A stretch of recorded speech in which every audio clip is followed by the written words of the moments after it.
The radical, fundamental principles of freedom, rational self-interest, the radical and individual fundamental principles of freedom. This is the Yaron Brook Show.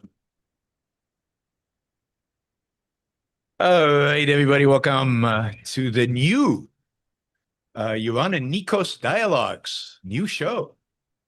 I'm excited. I'm really looking forward to this. We're going to be doing this every week on Sunday, 3 p.m. East Coast time. So, set your, if you still go to church, drop it. There's no point in that anymore. This is where you need to be every Sunday at 3 p.m. East Coast time. So, and we're going to be covering, once you tell us what we're going to be covering, Nikos, in the weeks to come. Like well, we have many topics on the that we can use, but our general principle is this: we are gonna tell some interesting stories, all of which though has some relevance for today. So it's not history for history's sake. We're not gonna talk about the fall of Constantinople. Interesting story, not very relevant today. We're only gonna cover things that have an application. Islam versus Christianity. I mean, we might find some relevance, but okay. Okay, 29th of May, you know what the topic will be, the fall of Constantinople. Yeah. But yeah, so today, for example, we're going to talk about Victory Day. Not Victory Day itself, but because it was Victory Day, you saw all the things about the parade in Moscow, the story that the Russians are saying that basically we did all the heavy lifting in victory over the Nazis, therefore you should respect Russia. So we're going to untangle and see how true this is and what was the role that the West played in Soviet Union survival and victory in World War II. So we're going to be talking about history. We're going to be talking about that's relevant. We're going to talk about intellectual figures, intellectual movements. You know, Nikos is an expert on the far right and the far left, or the far stuff.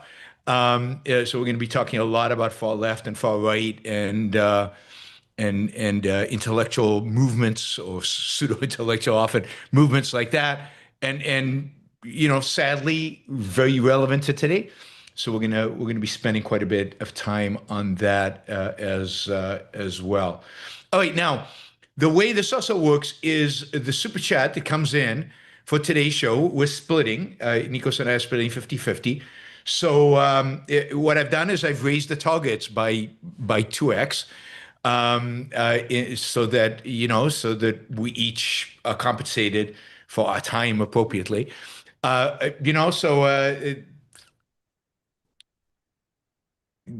Use the super chat. You can also use the sticker, value for value. And here you have value for value for value, because you've also got Nikos on. So we've added value here, and therefore it should be added. If you want to see this become a regular feature, going into for many years, then the more support you provide, obviously, the more incentivized we are.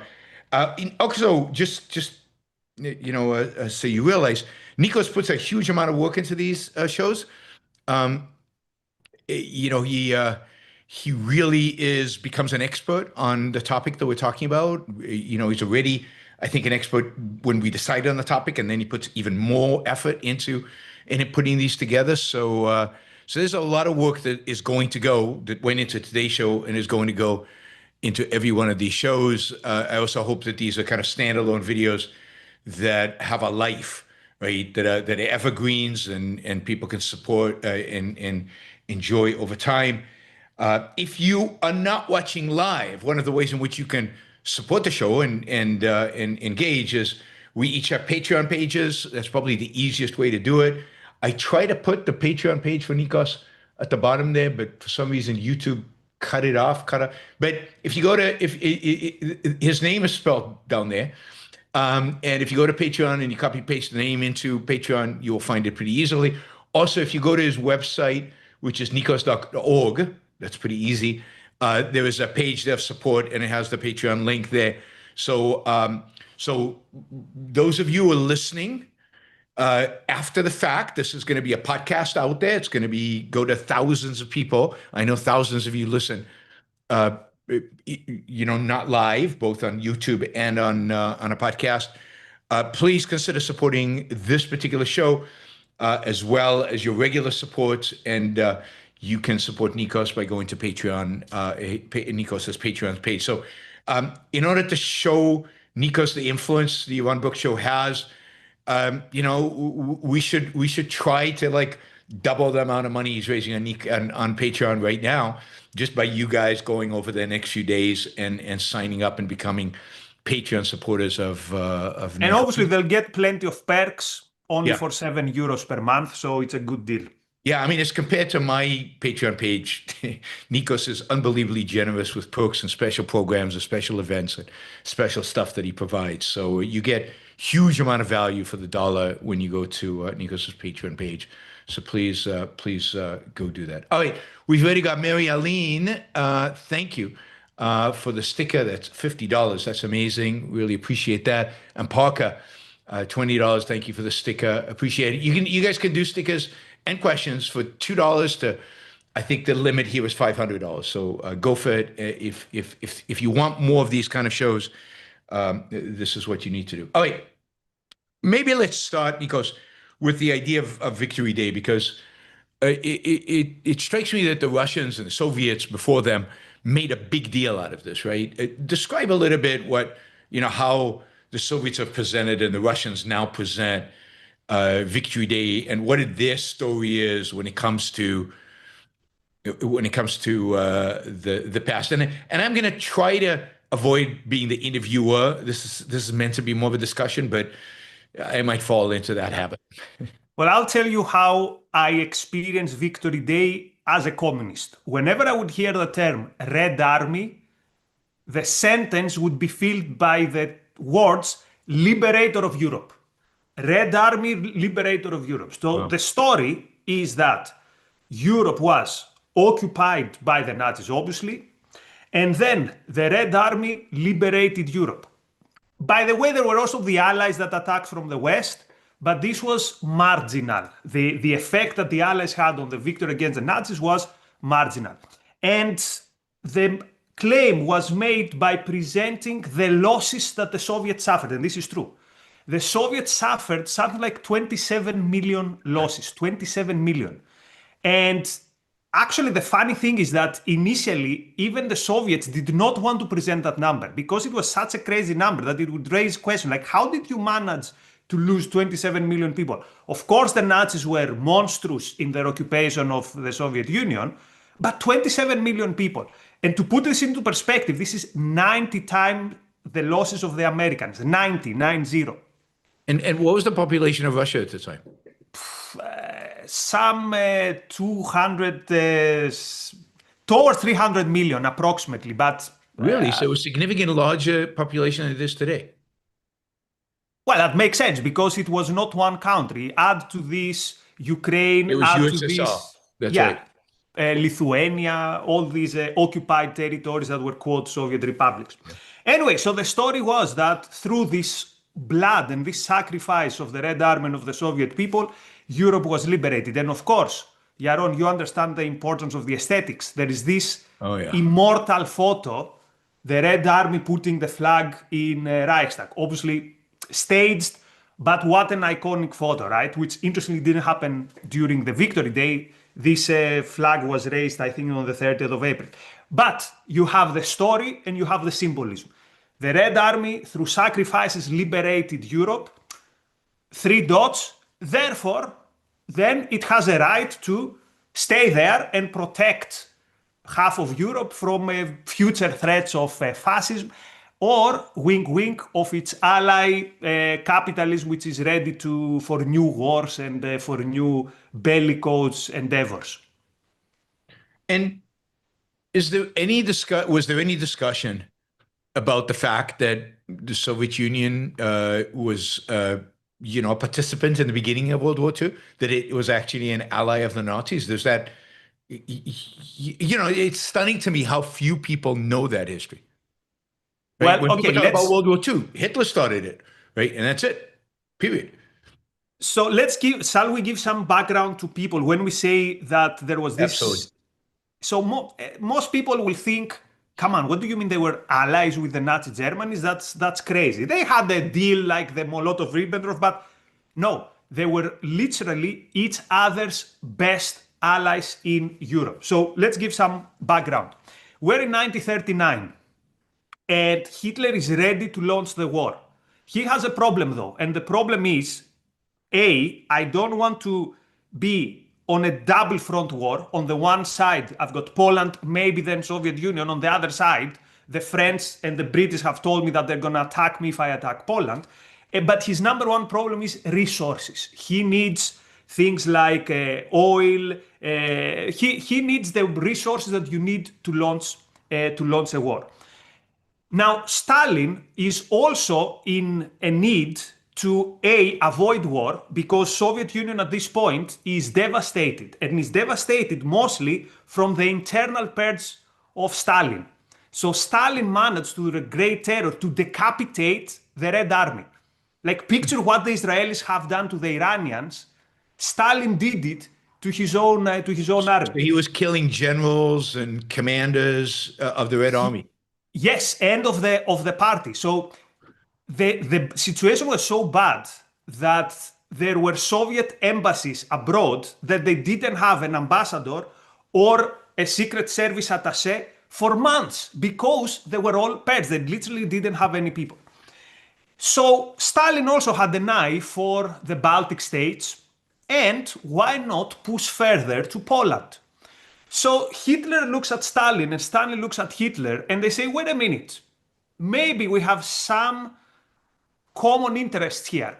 So in 1939, Stalin, as a gesture of goodwill to Hitler, first fires his foreign minister, Litvinov, who was a Jew. He purges all the Jews from his foreign minister, and then the unthinkable happened. The Nazi foreign minister, Ribbentrop, flies to Moscow. He meets with Stalin himself. What an honor, right? Not many people would meet with Stalin. And they decide that they would have a trade deal. To put it in simple terms, Soviet Union becomes the number one provider of war material to Germany.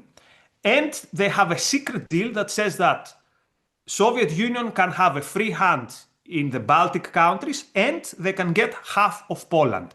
So they decide to divide Poland, and they literally meet in the middle. So now Hitler has a free hand to start the attack against Poland.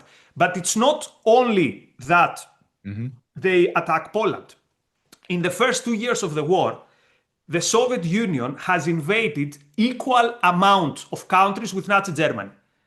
7 countries: Finland, Poland, Latvia, Estonia, Lithuania, parts of what today would call Moldova, and parts of Manchuria.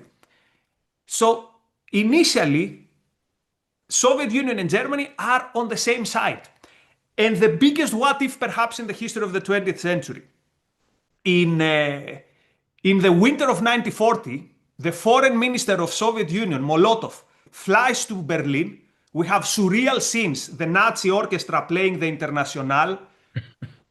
And he goes there with an official proposal for the Soviet Union to join the Axis. Can you believe how history would be different? Today, when we're saying the Axis, most people think Nazi Germany, Mussolini, and maybe Imperial Japan. If that deal would have worked out, the Axis in our memory today would be Nazi Germany, Fascist Italy, and Soviet Union. As it usually happens with thugs, they disagree on how they will share the loot. So Stalin wants Bulgaria, he wants to go to Iran, he wants a free hand in Iraq. Not to cut a long story short, Hitler is very angry with Stalin's unreasonable demands.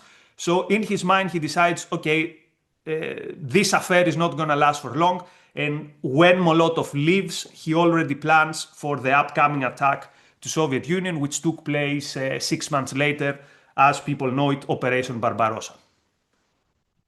So, yeah, I mean, one would wonder how it evolves if the Soviet Union joins that alliance. That complicates World War II quite a bit, and prolongs it, and Yeah, I mean, makes both American Pacific and Atlantic fronts much more complicated and much more difficult. But as we know, thugs don't get along very well and don't survive in alliance for very long. I mean, the Japanese and the Germans survived because they were so far away from one another. And Mussolini it was clearly he wasn't a partner, right? Mussolini was literally a liability for the Germans. Yeah. Literally a liability. He was so bad. I mean, it would be comical if it wasn't tragic. He enters the war with France basically a few days before the war is over. He attacks Greece, he gets humiliated. He has no positive contribution to the war. He's mostly a nuisance because he's complicating Hitler's plans, and then Hitler has also to commit military forces in Italy, to save Mussolini. So and Mussolini's not an idiot, counter to what we often see in the movies and stuff. I mean, he's not dumb, but he comes across as one. Mussolini basically has how young kids call it these days fear of losing out. He knows that he should not enter the war. He knows that there's nothing to be earned. But this is how fascists think. He says, I've given my word of honor, and also we know that war is the pinnacle of human experience. How can there be a war and we are sitting out eating spaghetti? Literally, he didn't like spaghetti because the idea was this is like too bourgeois, it makes you weak. So that's why. So Mussolini knows we shouldn't join the war, and yet he joins.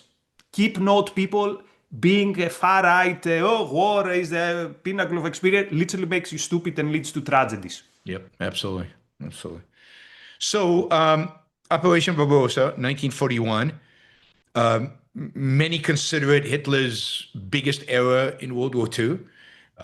He probably could have held the Eastern Front at bay for a long time. There was no reason to believe Stalin was going to attack him, right? So what's the calculation? Why does Hitler do this? Is he not afraid of the West? Is he not afraid of the Western Front? So what happens is that, first of all, Hitler wants to persuade Britain to stop fighting. And in a very complicated way of thinking, he says, how am I going to persuade Churchill that this war is futile? Churchill probably hopes that at some point I'm going to start a war with the Soviet Union. That's why Churchill is not giving up. Therefore, what if I start in my own terms the war with Soviet Union, I defeat them quickly, and now Churchill has to surrender. That's the one thing. The other worry that he has is, again, the big problem that Germany faces is resources. And the main provider of resources is oil from Romania, a place called the Ploiești, or however they pronounce it, and for things like nickel and stuff, Sweden. Now Hitler sees Stalin in his words, like Stalin has taken Finland in a debacle of a war that the Soviets lost, like it was basically the Ukraine of the time, the complete embarrassment. They just won it through sheer force and numbers. So Hitler says, Stalin is near my sources in the Scandinavia, and Stalin is creeping in also in the Balkans. So he's going to cut me out from my energy sources and my raw materials, and then I'm in trouble. So this is why he attacks Soviet Union. He does not trust that Stalin is going to be a loyal ally. So this is why he decides Barbarossa. Obviously, it's a huge risk, and it's a turning point in the war. So it appears in the early days of Barbarossa that it's going to be successful. I mean, the Germans sweep through the remnant of Poland and into Russia, into mainland Russia, and they're getting close to Moscow, and it looks like they'll do something. Napoleon, I guess Napoleon did take Moscow, but couldn't hold on to it. But they will achieve what Napoleon had achieved, at least in the short run, and yet they are held back. And at this point, is Moscow getting any help from the United States?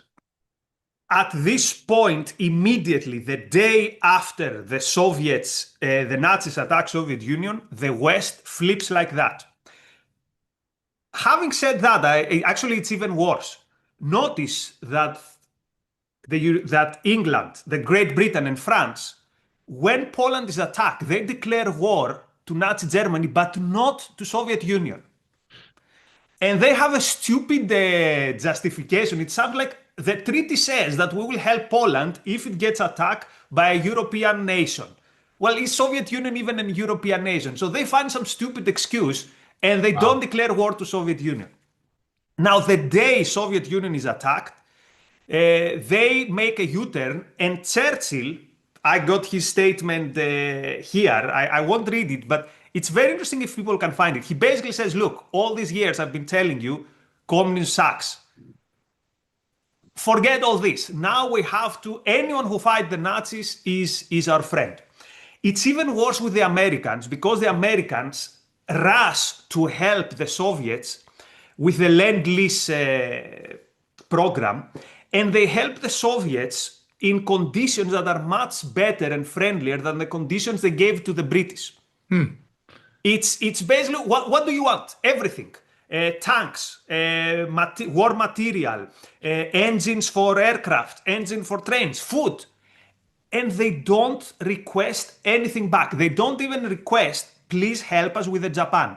So a very important moment is 7th of December 1941, obviously the Pearl Harbor attack. And this is the biggest triumph for Stalin. Stalin had made already a deal with the Japanese, and now he has peace of mind. The Japanese are going to war with the Americans, and he tried to nudge the Japan like, hey, you know, the Americans and the British, they're the imperialists.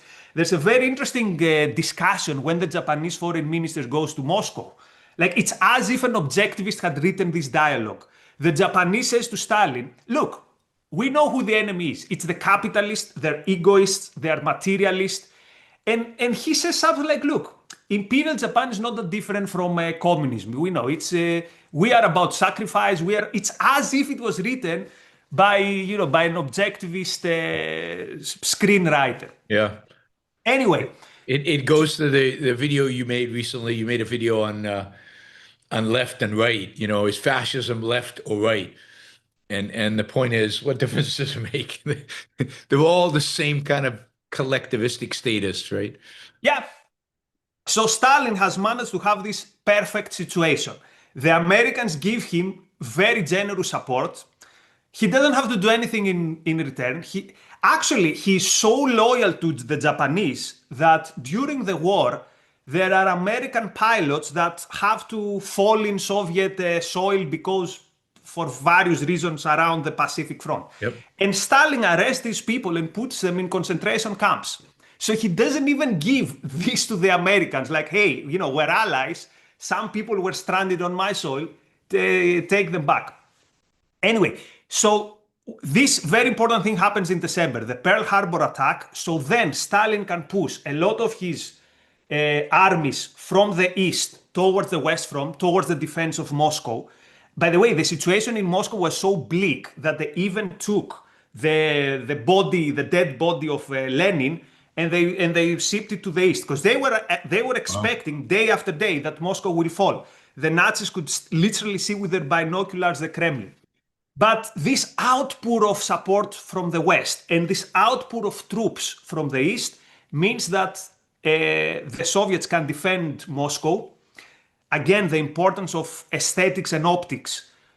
In the anniversary of the October Revolution, which is in November because of the new calendar, they managed to have a parade because the weather is such that German airplanes cannot fly. And this is the signal that we're still here, and now is the time for the counterattack. So the worst days are over for the Soviets. The Germans, by not winning immediately, it's as if now they're in a weird situation that not winning is losing. Although they have successes in the battlefield, not winning quick in Soviet Union means now they're bogged down, and now we're talking about a different war. So starting, I think, in 1942, there's some aid that gets there in 1941, but it's relatively minor. But Yes. in 1942, there's huge quantities. Just massive. I looked at some of the numbers. Massive quantities of aid start, and They, one of the things they really want is trucks to move troops, to move artilleries, to move everything. And huge quantities of this come in from the United States. I mean, one of the things to appreciate, it's pretty amazing. The United States is fighting a war on two fronts. They're building aircraft carriers and destroyers, and then they're building airplanes and tanks and for themselves. And then they're doing the same for the Brits, and then they're doing the same for the Russians. And the United States is such a powerhouse at this point that it can basically arm all parties to this war out of the American industrial base. And is when you compare capitalism to communism, and people always think, well, communism, they're collectivists, they can fight wars, they can get things together, right? They can coordinate. You just look at World War II and you look at the industrial capabilities, weapons-wise, of Germany, of USSR and the United States, and it's just no competition.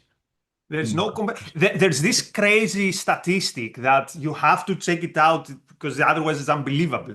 At some point, the Soviets have more aircrafts of one type of American aircraft than the Americans themselves. So to put it in very simple terms, how much aid the Soviets got from the United States?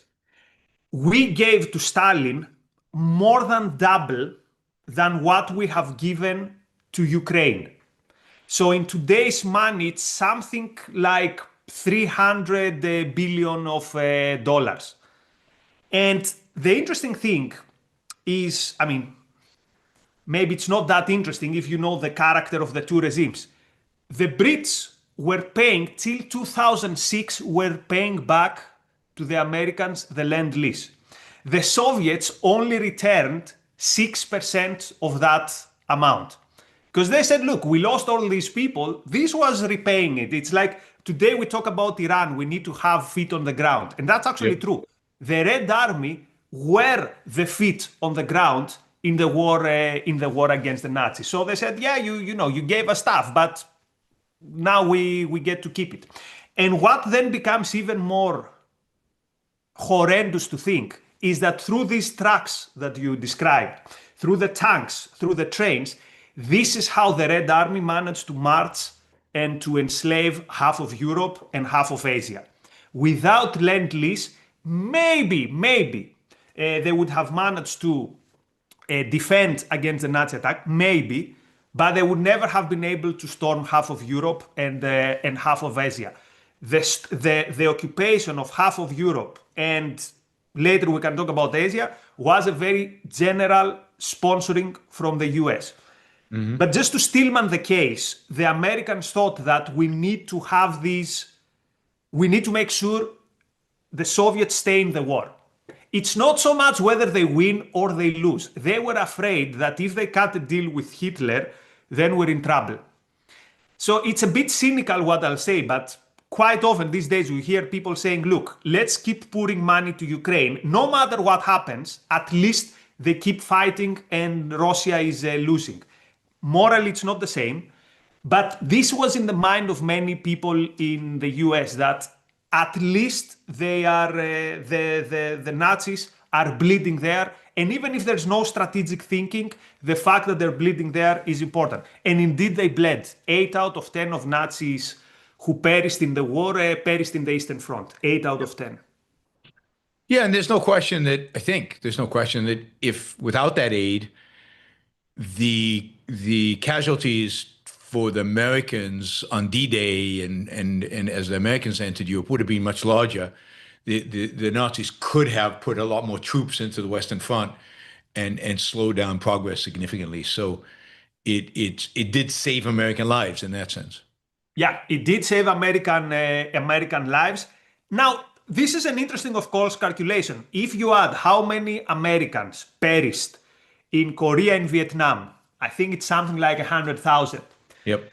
Then you can start asking, was it worth it? But we can discuss the Asian front because it was a different story, equally sad, perhaps even sadder story. But anyway, this is how the Red Army finds itself standing on its feet and being able to counterattack against the Germans.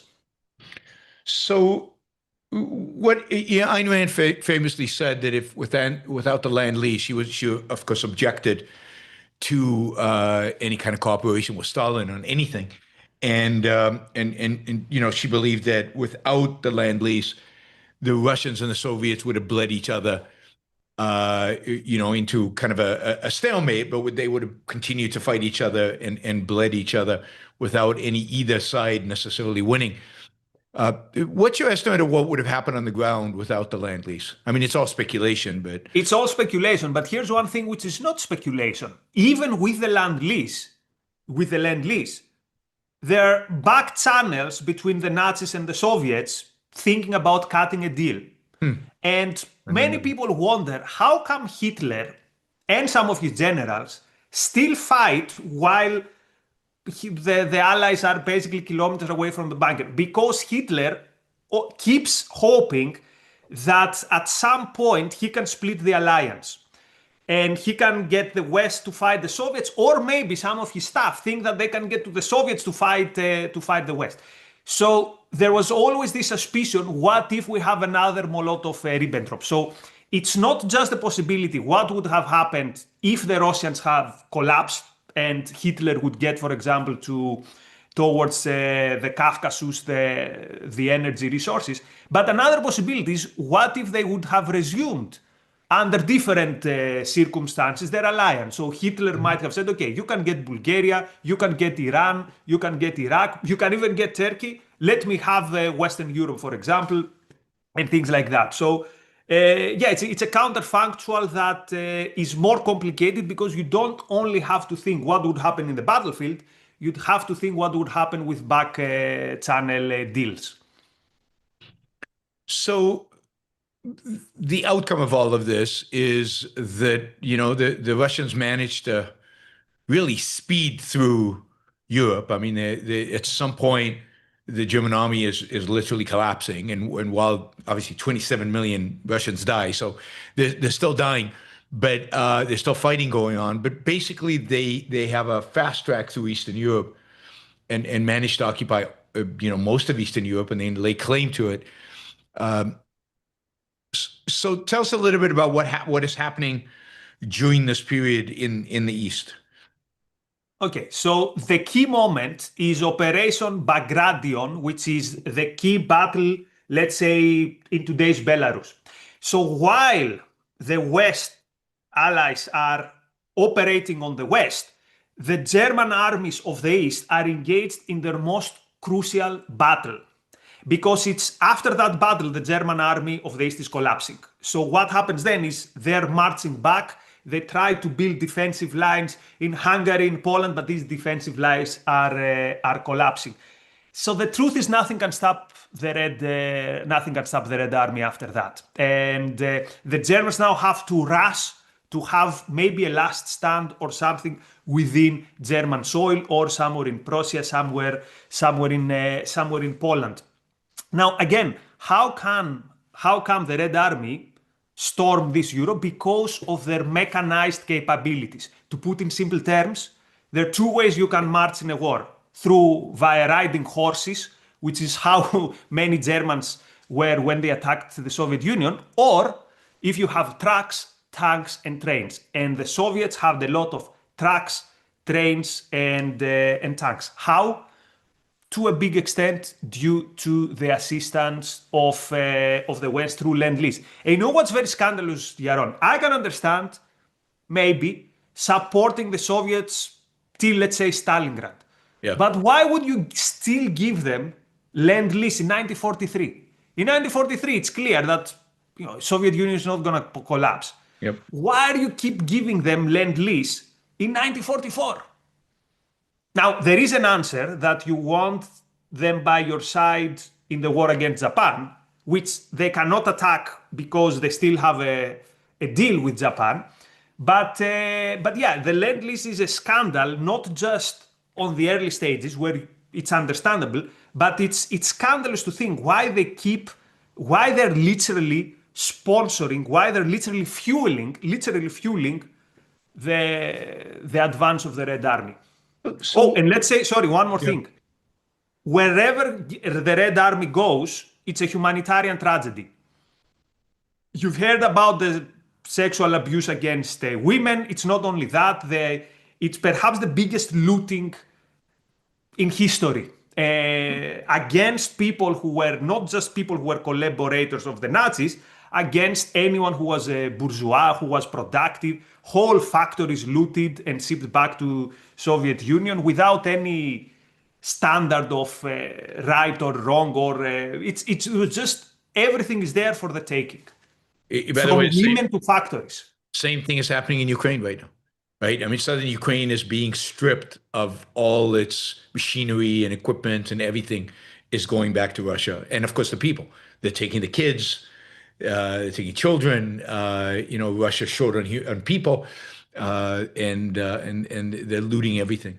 So, according to according to this, the U.S. ultimately supplied over 400,000 trucks and jeeps to the Russians, thousands of aircraft, thousands of tanks, locomotives, rail cars, and millions of tons of food and petroleum products during the war.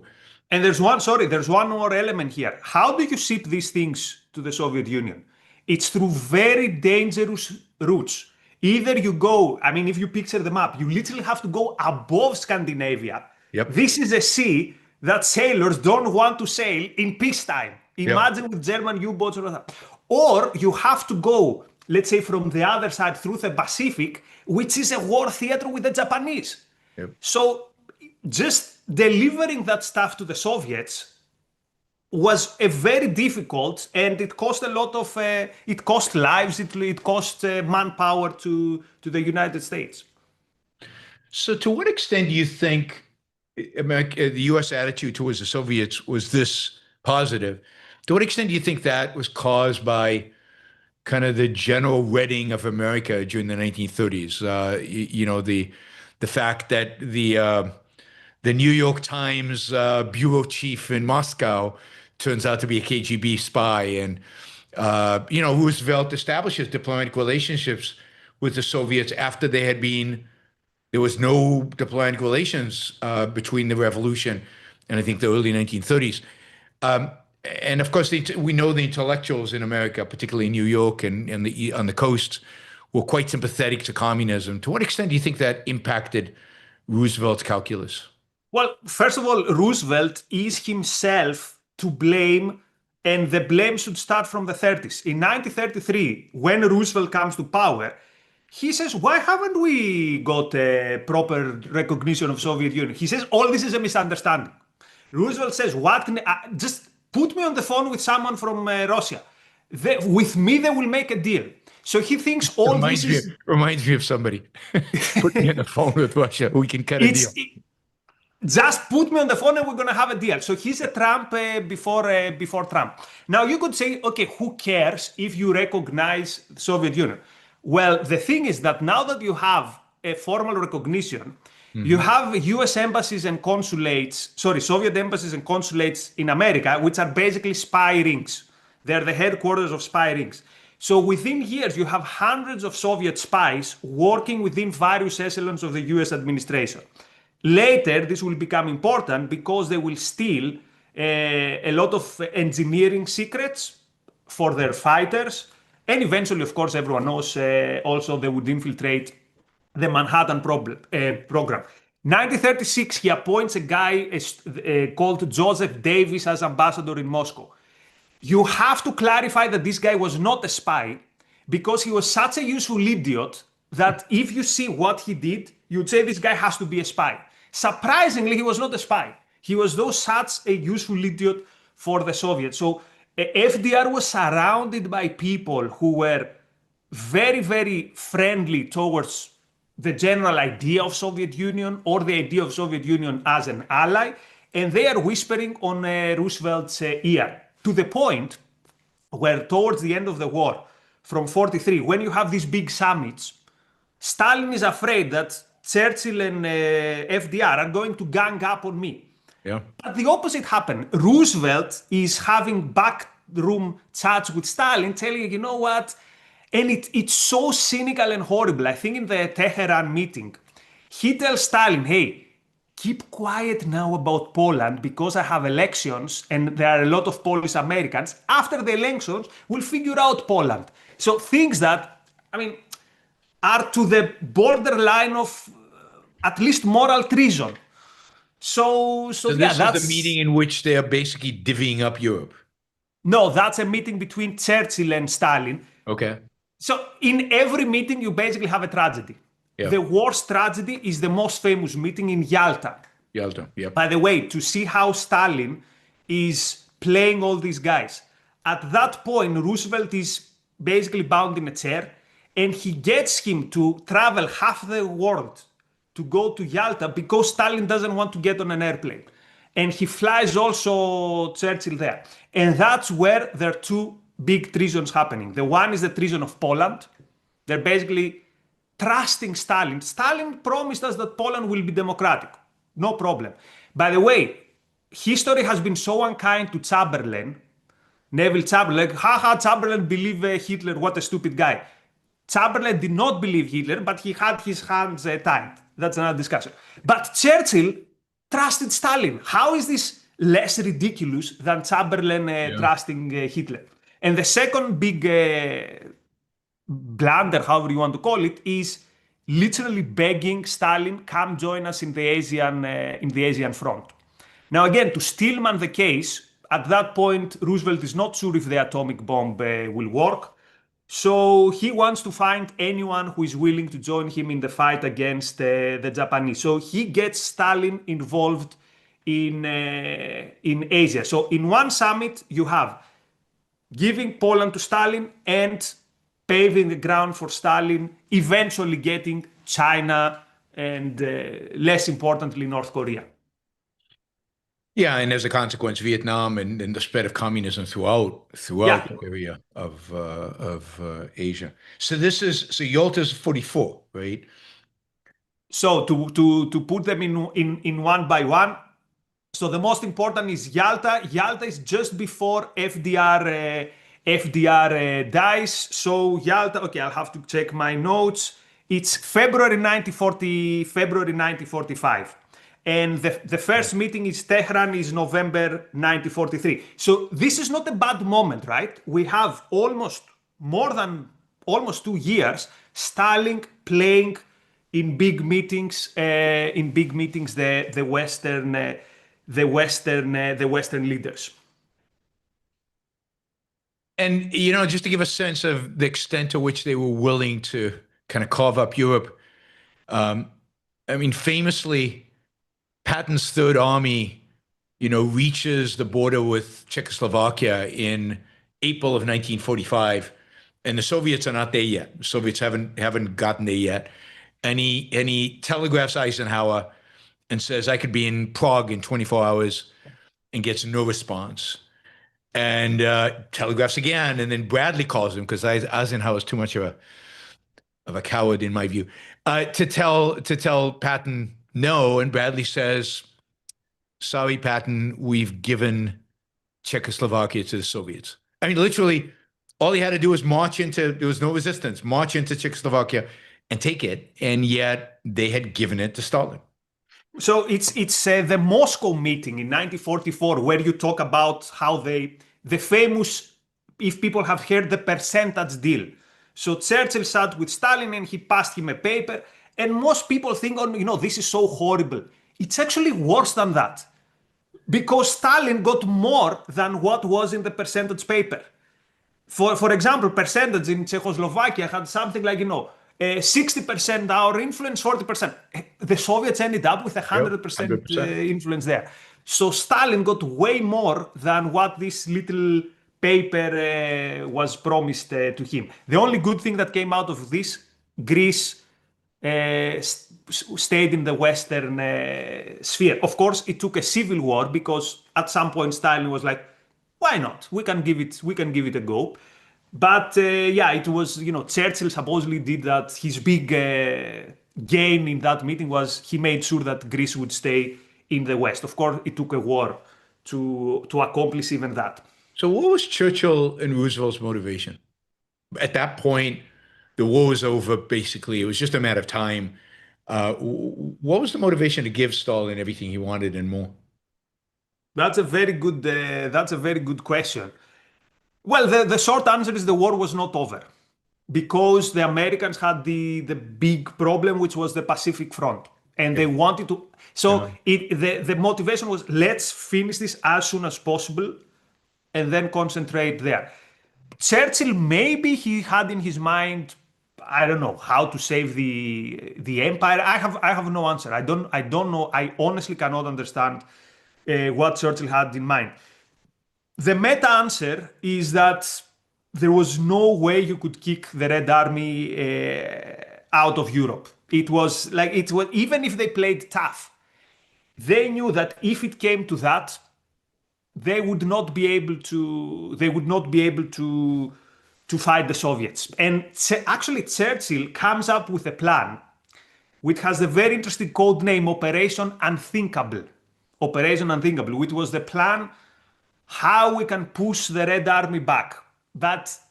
And most people focus on the material situation, that the Red Army had the 3-1 advantage and all that stuff. For me, the biggest problem is, how do you persuade your population that for 3 years you've been telling us Uncle Joe and our allies, how then can you tell them, okay, now let's go fight the most battle-tested army in the world, who have no problem to sacrifice millions, let's go fight them.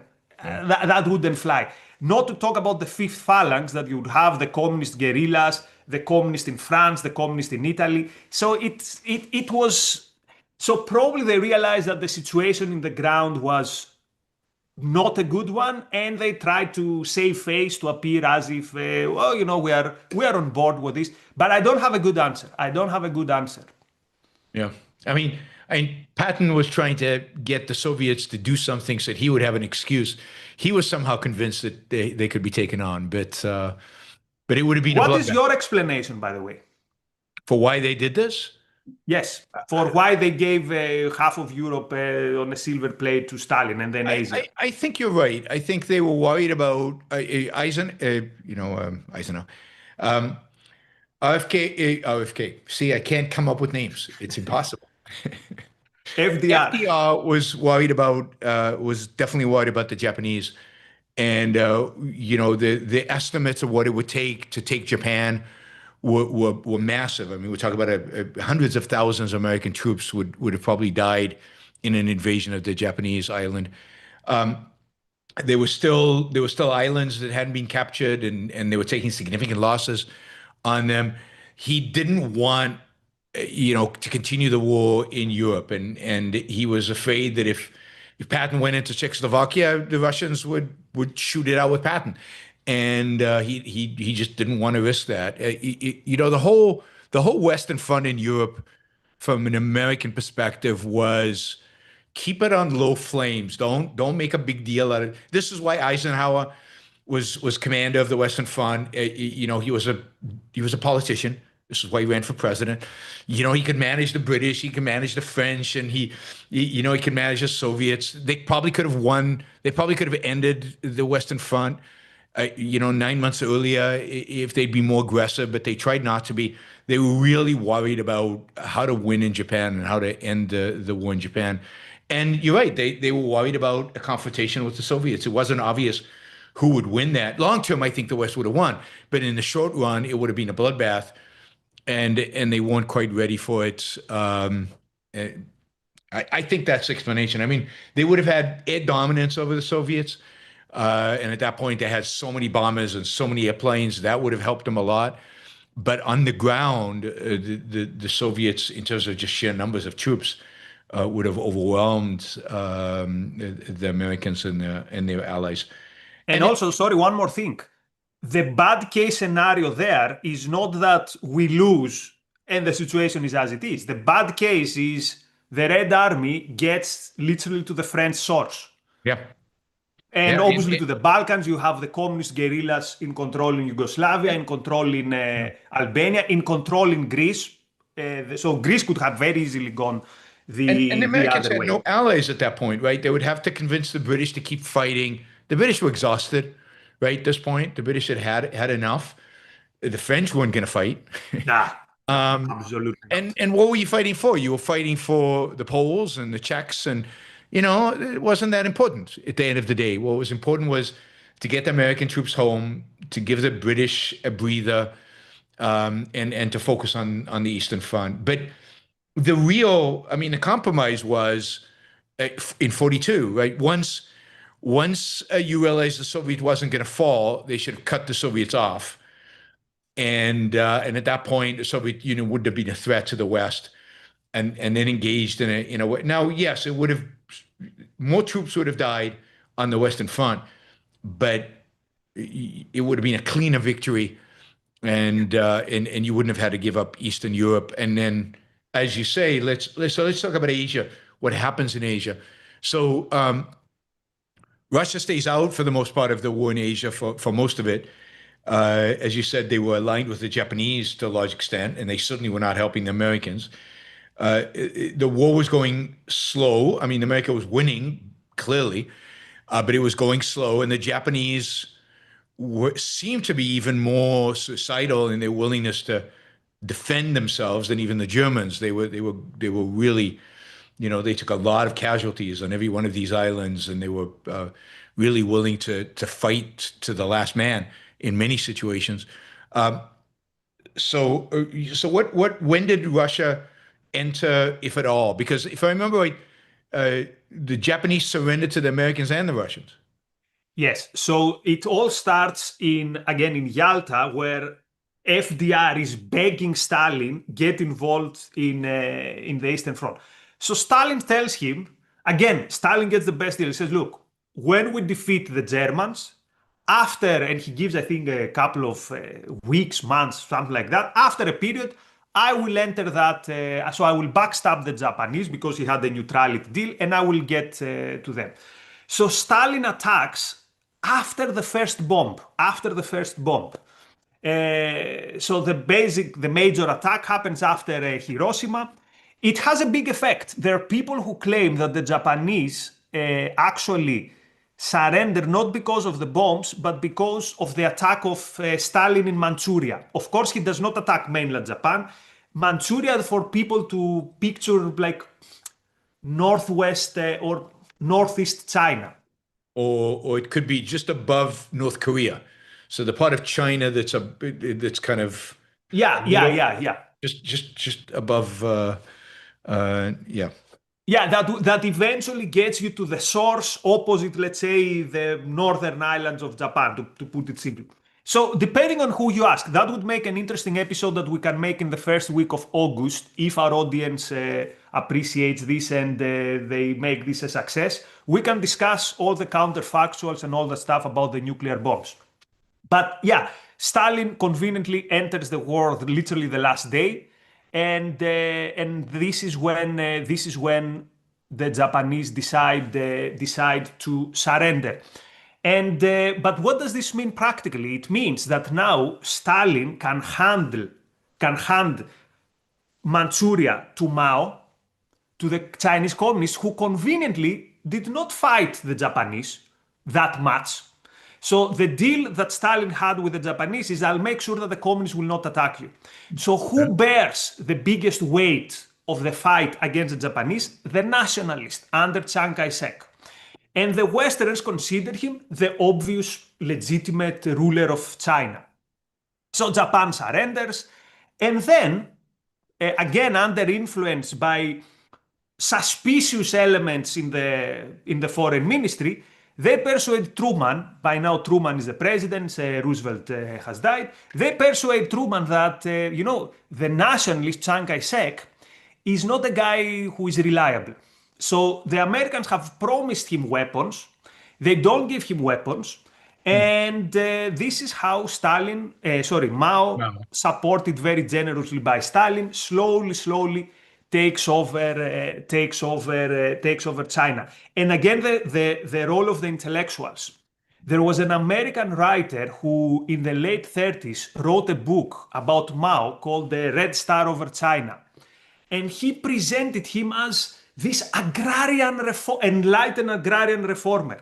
Ayn Rand must have read this because whenever she wanted to mock the whitewashing of communists, he would use the term, quote, agrarian reformers. So Okay. the average American thought that Mao was this agrarian reformer better than the nationalists who are corrupt and, they steal money. So they decided Chiang Kai-shek is not worth of our support.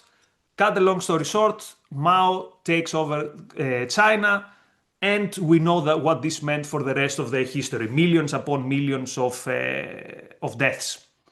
Well, yeah. Tens of And also millions. American deaths, by the way, right? In Korea, in Vietnam.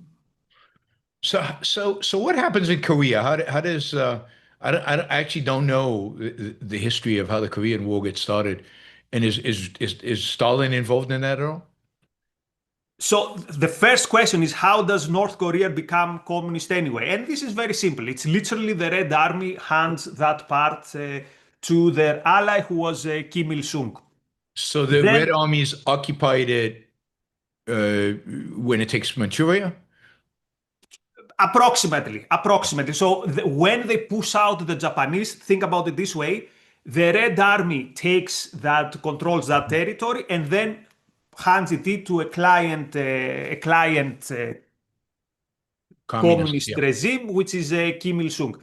Then Kim Il-sung, seeing that, again, how appeasement creates future tragedies, Kim is seeing that the Americans didn't do anything when Mao got China, so why shouldn't I get the whole of Korea? So half of Korea was a regime that was more closer to the Allies. So at some point, Kim Il-sung says, you know what, I can go for that. And he attacks, he pushes everyone, he pushes the Allies to the bottom of Korea.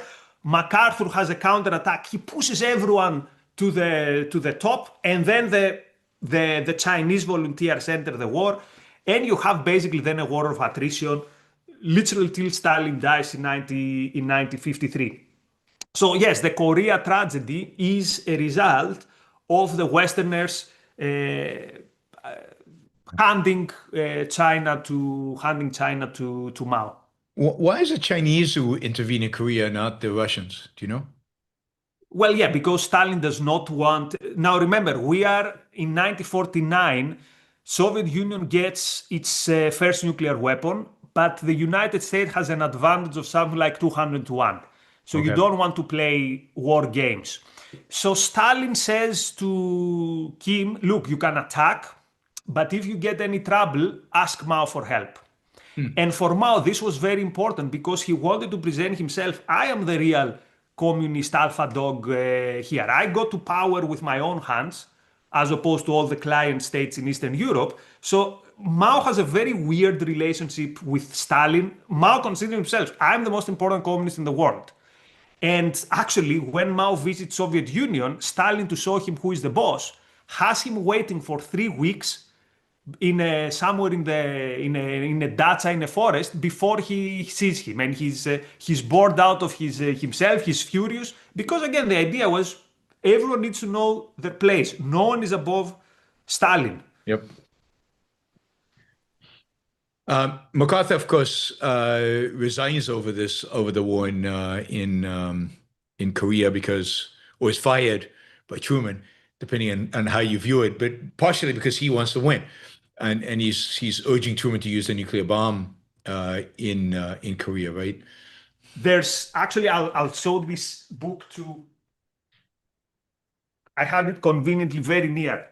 So this is a very book about the origins of the Cold War by John Lewis Gaddis. It says the Cold War.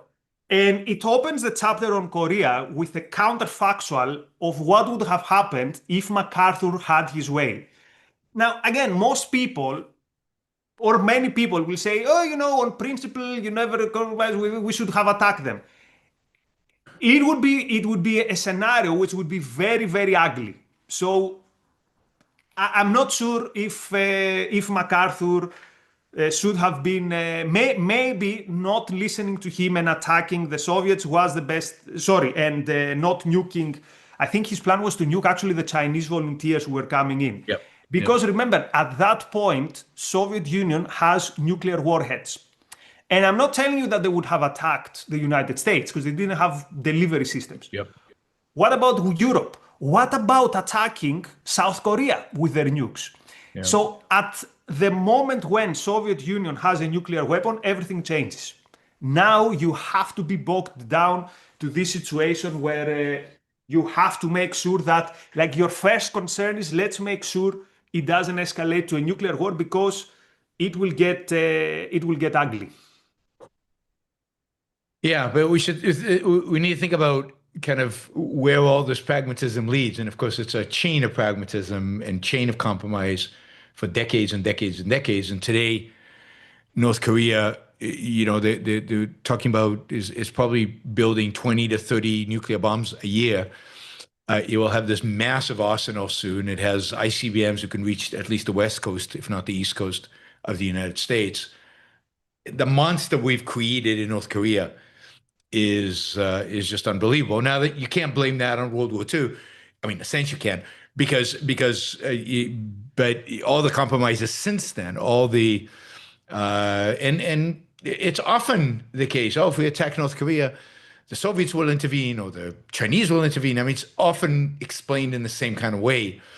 But yeah, there are chain reactions to these things. There are chain reactions. And I mean, forget all these things. Why do we save North Korea from collapse in 94?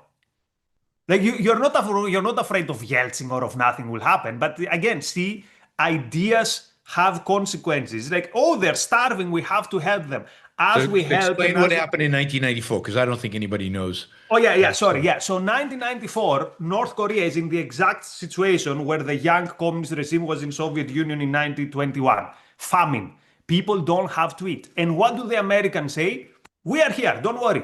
We are going to save the people and save the children, true.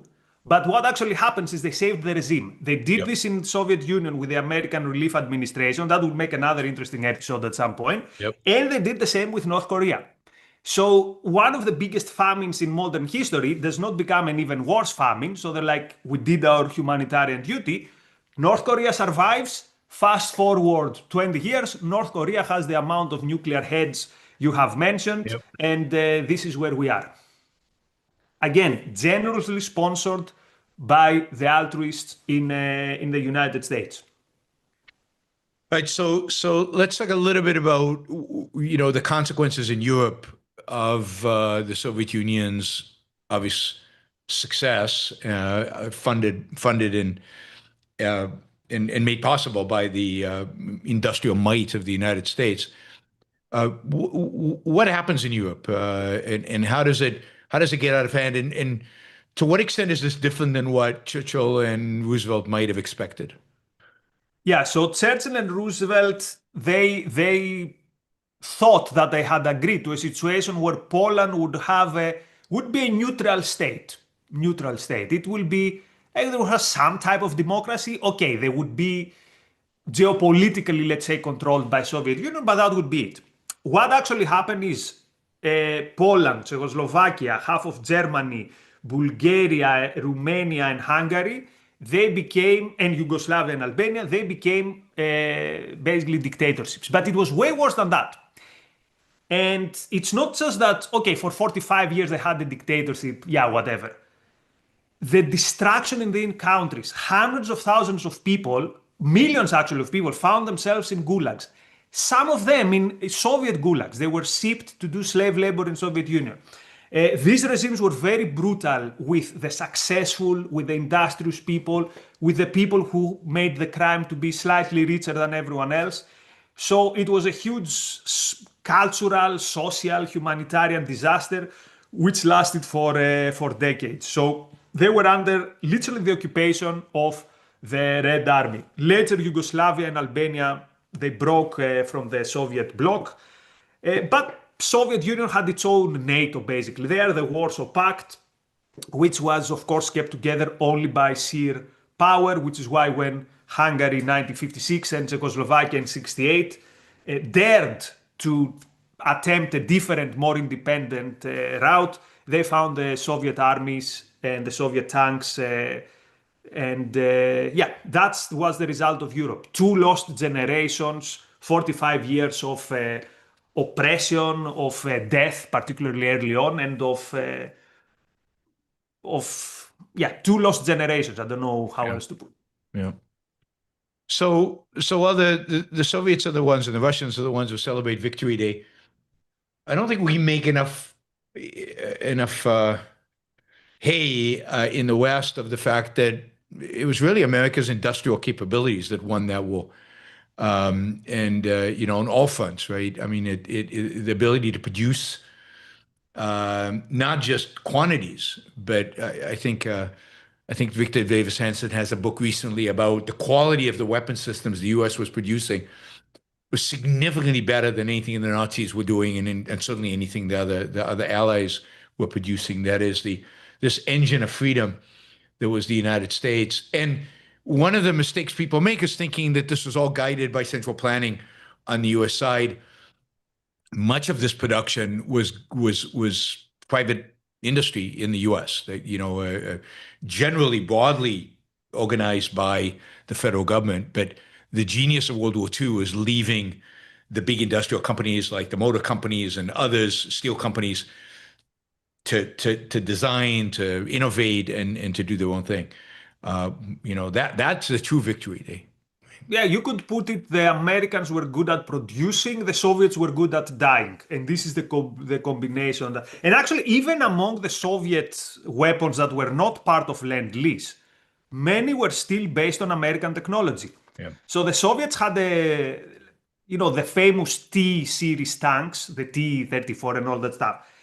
The Soviet tank industry starts when they go to the United States, they find a private manufacturer who sells them a tank, they take out the cannon and they ship it back to Soviet Union, claiming to the American authorities that it is farming vehicle.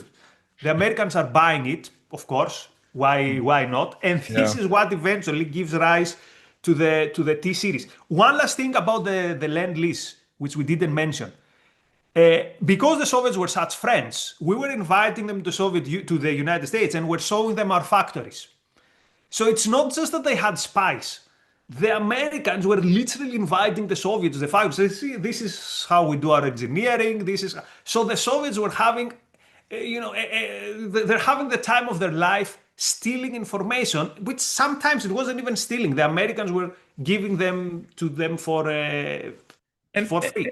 And there was sympathetic, leftist businessmen and engineers who left the United States and moved to Russia, at least for a period, and helped them in the 20s and then even more so in the 1930s, develop whatever they have. I mean, the stories about the big engineering projects in Soviet Russia often are Western engineers in Russia, guiding and planning and making these projects feasible. The guy who made some of the biggest industrial projects in Soviet Union was the guy who had planned Gary, Indiana, which back then was one of the biggest industrial plants, let's say, in the United States. So again, see the short-sightedness of many businessmen. Particularly during the time of the Depression, they were saying we need to find somewhere to do business. The West is not good to do business. Let's go to the Soviet Union. And they all lost. Yep. Ford went and built one of his biggest factories in Nizhny Novgorod. Mm-hmm. So the Soviets they would change the taxation. They would basically steal the stuff whenever they wanted. They would arrest engineers for, quote, spying or sabotage or whatever. So it was an exercise in short-sightedness. Yeah, I mean, investments in the Soviet Union. Yeah, I mean, the whole approach to the Soviet Union from beginning to end has been an exercise in short-sightedness and, irrational and pragmatic and unprincipled and, no consideration of the value of freedom and the real nature of communism, which, and again, remember, there would not have been a Soviet Union, perhaps, if the Americans hadn't bailed it out in 1921. The future President Hoover. Imagine again how different the history, right? I mean, how stupid. And one last thing, because people never learn.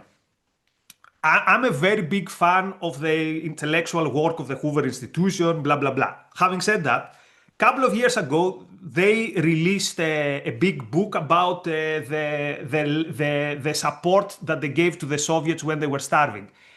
And knowing in retrospect that this thing saved the regime, at the end they say something like, and of course this was such like a, let's say, a Christian altruistic duty, paraphrasing, and we would do that again. It's like, wow, you will never learn. You are so like morality plays such a big role. Even if God himself existed and come and told you, you saved Soviet Union, they would say, and we would do that again. Remember what God also said, love your enemy like this, love your enemy and turn the other cheek and all of that, good altruistic stuff. I mean, Christianity is the source of this. It really is the source of it. And we it see has it in implications. practice. It's not that we preach it in theory. Again, you see it playing out in history. Yeah, exactly. Exactly. It's real life. This is not just theologians talking about this and intellectuals talking about this. This is real life. Mm-hmm. All right, that was great. We covered a lot. Of course, there's a ton more that could be said, but we're going to turn to our questions. And I'll remind everybody that you guys fund our ability to do this, our time, the effort, the research, all of that is funded by you. It doesn't happen by itself. You can fund it by a number of different ways. Those of you here live, I know we've got quite a few of you live on YouTube. Those of you who are watching this on Twitter or Facebook, I don't think there are many on Facebook, but Twitter has quite a few. Come on over to YouTube because here you can actually participate and ask questions. So use the Super Chat to ask questions. Use stickers to just show your support. I think I mentioned this at the beginning of the show, but many of you have joined since. The Super Chat is going to be split 50-50 between Nikos and myself. So this is why my targets have all been bumped up a little bit. So take that into account. Those of you who are watching after the fact, click on Patreon. You can find Nikos on Patreon. You can find me on Patreon. Support the show, both of us on Patreon. That's a way to keep us going, and that's beautiful support because it's monthly and it happens on a regular schedule, and we can plan for it. Go to nikos.org for Nikos's website, where you can find a lot of information about what he's doing and all the perks he is providing those of you who will support him on Patreon. Let's see, we got a bunch. And only €7 per month. And if you think this was a deep dive, you should see the deep dive I did with my patrons. In April, we did the Cold War, and in May, we did postmodernism. Like this is even deeper than this. Yeah, that's great. So let's see. Silvanos, thank you for the sticker. Mike, thank you. Why is this doing that? All right, Mike and Nature Observer and Seaweed and Wes, thank you, $100. Really appreciate that, Wes. Thank you. Enric, thank you. Paul, Catherine, Bonnie, Cheryl, Gail, Linda, Nick, Parker, and Mary Eileen. We're back to the beginning. Mary Eileen, thank you again for the $50. All right, and Exit just came in with a sticker as well. All right, it's not too late. We still have to answer all the questions. You can send more questions in, and you can do stickers as well. And $20 and above get priority. So if you really want your question answered quickly, that's the way to guarantee it. And money is good, but we also want questions. Let's nerd it out. Yeah, we want good questions. We've still got on the clock another 45 minutes here, so we could take quite a few more questions than we have right now, particularly the $20 ones. Those definitely. All right, let's start with Molten Splendor, $50. Thank you, Molten. Love this. Very interesting. Keep it up. All right, with that kind of support, we will keep it up. Barry, thank you for the sticker. I appreciate it. All right, let's. Jennifer says, "Hooray for Yaron Nikos. Looking forward to watching this new show." Thanks, Jennifer. Black Cat says, "Nikos, I've been a fan of yours on Twitter X We're on the same intellectual wavelength. Cool. Thank you. Black Cat. Mary Eileen says, could you say a little about both Chamberlain and Churchill as wartime leaders? Right. So Chamberlain has been so maligned by history, and it's so annoying that his name is synonymous with the idea of compromise and of appeasement. But let's put ourselves in his position. So for people who don't know, Chamberlain is the prime minister at the eve of World War II. And what is he mostly famous for? He goes to Munich and he agrees to hand, without a war, part of Czechoslovakia, the geopolitically most important part of Czechoslovakia, to Hitler. It was a part where there were German populations. Now, the alternative would have been to go to war with Hitler over Czechoslovakia. Today, with what we know that this would be a more privileged terrain to fight Hitler. Hitler was not as ready at that point to fight as he was 2 years later. Of course, the West was not also that ready. But, Chamberlain had experienced World War I. He knew that most of the people in the country did not want to fight another war. So he basically did what his population was asking to do: come back with a peace at all cost. So we can say the lesson is peace at all cost is not a good principle. But I don't blame Chamberlain that in 1938 he would have foreseen what would have happened, and he had full clarity also of something else. Chamberlain said, the only way we can fight Hitler is if I join forces, not just with French, who cares about the French, but with the Soviets. And then he says to his sister in private, if I do, because he's tormented inside, if I bring the Soviets in, who's going to kick them out of Poland? So I would say Chamberlain saw 7 years ahead of what would happen. Now, Churchill, obviously one of the biggest figures the West has produced. Let me just ask you about Chamberlain. Yes. Does he get any of the blame for the fact that the British didn't build up their war machine in the 1930s? Because that's one of the reasons they can't go to war in 38, is because they've neglected. After World War I, they cut back down, and they really haven't built up a war machine to take on the Nazis. Yeah, that's true. But with Chamberlain, the production is amped up more than anyone else. So again, I don't know. By the way, I encourage people to watch the Netflix film Munich. Yeah, it was good. It's based on a book. Obviously, this brilliant actor is playing Chamberlain, so it makes it easier to have a soft spot for him. Anyway, Churchill was, a giant. There's no question about that. But he got played by Stalin. Not only in the case of Poland. God knows why Churchill decides that the best choice in Yugoslavia is to support not the nationalists, but Tito. Famously later, Tito breaks with Stalin, and Acheson says, Tito is a bastard, but at least he's our bastard. Again, pragmatism, right? Yep. Tito, who destroyed the country, he was a brutal dictator. He was particularly in the first year, he was a very, very brutal dictator. He had like torture islands, hell on earth. Anyway, so yeah, you're not going to hear from me creating this, Chamberlain, horrible appeaser, Churchill giant. Churchill was a giant in many ways, but I think it's a bit more complicated than that. Yes, but he's not the villain that, there's all this right-wing people who show up on Tucker Carlson describing Churchill as the villain of World War II. Oh yes, I wanted to mention that.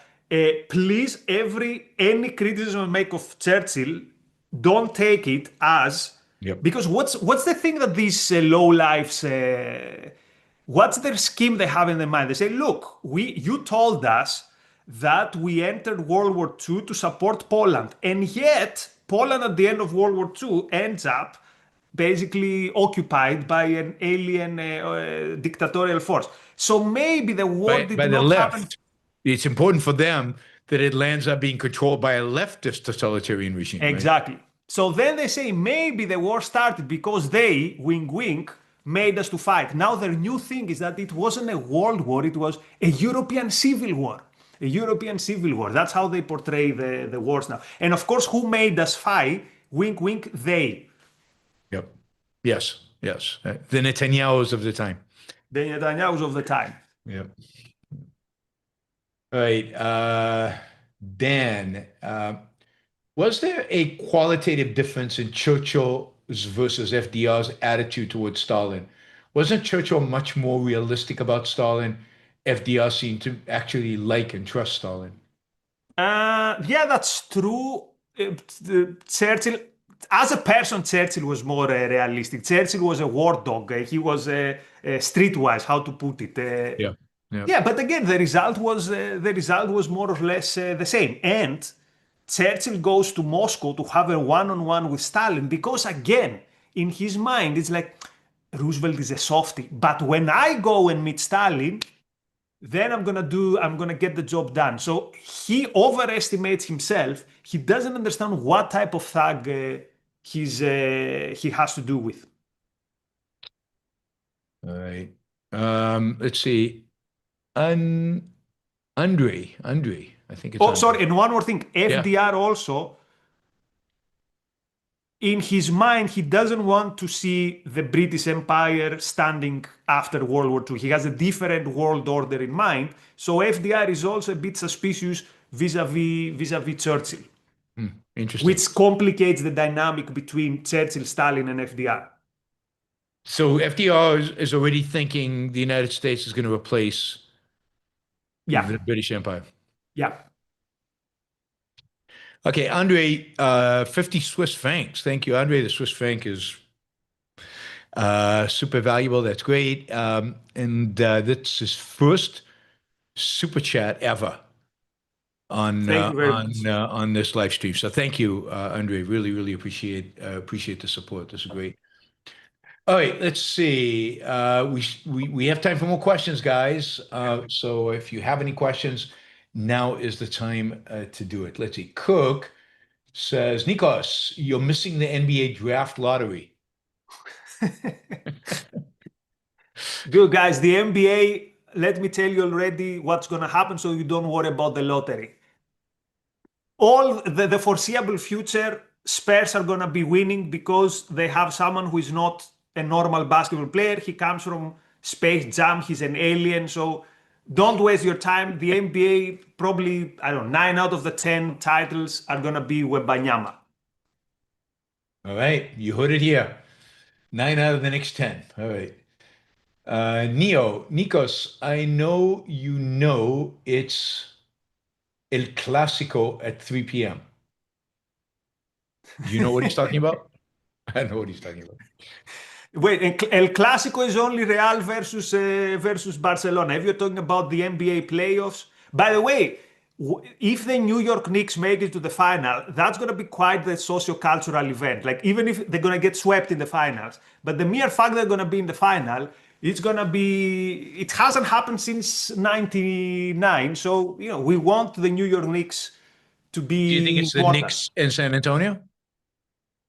No, I think it's going to be Knicks and OKC. It doesn't matter. Knicks are going to lose it probably from both. But the mere fact that OKC is going to make it this time? My mind says yes, but again, I have this suspicion that the alien from Space Jam is going to do something. But they're the best team. OKC is the best basketball team. There's no question about that. All right. Kim, is listening to Rage Against the Machine immoral, even if they have some good songs? Okay, guilty as whatever. I listen to them at the gym or whenever I work out. Also, Tom Morello is such a great guitarist. No, it's not immoral. If it's not immoral to listen to Shostakovich, who was writing music to boost the morale of the Red Army, it's not immoral to listen to Rage Against the Machine, although politically Morello is, you know what he is. He's horrible. But he's such a good guitarist player. So particularly if he doesn't make, I don't know, loads of money from you, the aesthetic experience you take, I think, doesn't make it immoral. I know different people. I know Ayn Rand, for example, didn't want to buy Soviet discs. Yeah, but it was a physical record. It was a physical record. But still, I think it was Leonard Peikoff who told the story that he was like, but if you can find it like secondhand, then because you get the aesthetic experience. He bought an operetta. I think he bought Coleman, one of the Coleman operettas, and it was a Soviet disc, and she heard it, and it was so enjoyable, and she loved it so much. You know, If you can listen to Soviet operettas, you can listen to Tom Morello. Yes, and if you can't listen to Tom Morello, then you can't listen to Pink Floyd, and you can't listen to, there's so many down. There's such a list that you can't listen to. Wagner's out, Shostakovich is out. A lot of people, Prokofiev is out. There are a lot of people who are out due to their politics. So you have to be able to, at least to some extent, separate it out. Here's an anecdote. So every episode, we're going to give like a perk to the audience that they haven't heard it elsewhere. At the end of the year, Spotify or YouTube Music gives you what was the song you heard most of the times. Because when I want to prepare for a course, I want to get immersed to the topic. And last year I was teaching a course in ARU, what was then ARU, on Marxism and Communism. My top song for 2025 was The Boatman of Volga. That's a Soviet song, which is like the malevolent view of life in steroids. It's basically life is suffering, let's push a bit more, but it's brilliant, particularly in the Red Army, the Red Army version. So yeah, I'm very guilty of that, but I get selfish value of this, and my students also get selfish value because I get immersed and I understand the topic better, and then I can teach it better, and then we can fight collectivism better. So when you were a leftist, did you get pleasure out of songs like that for different reason? Yes, but let's admit the leftists know how to produce also uplifting in terms of activists, like uplifting art. 9 out of 10 things is garbage. The 1 out of 10 which is not garbage is brilliant. Again, Go watch Eisenstein, October, listen to Shostakovich. They know what they're doing. Yep, absolutely. Their sculpture and paintings are stilted and way. I mean, the materialism comes through in ways that you don't get in music and in other places. So, but yes, they certainly in cinema and in music, they knew what they were doing, and they had a great tradition of music, right? They could build on a great tradition of music, which helped with that. Yeah, Prokofiev. This is brilliant. This is brilliant stuff. Yeah. Oh yeah, absolutely, absolutely. All right, Silvanos. Thanks, Silvanos. A $50 question. Imagine that the lend-lease support was never given, and the Soviet Union lost to Germany.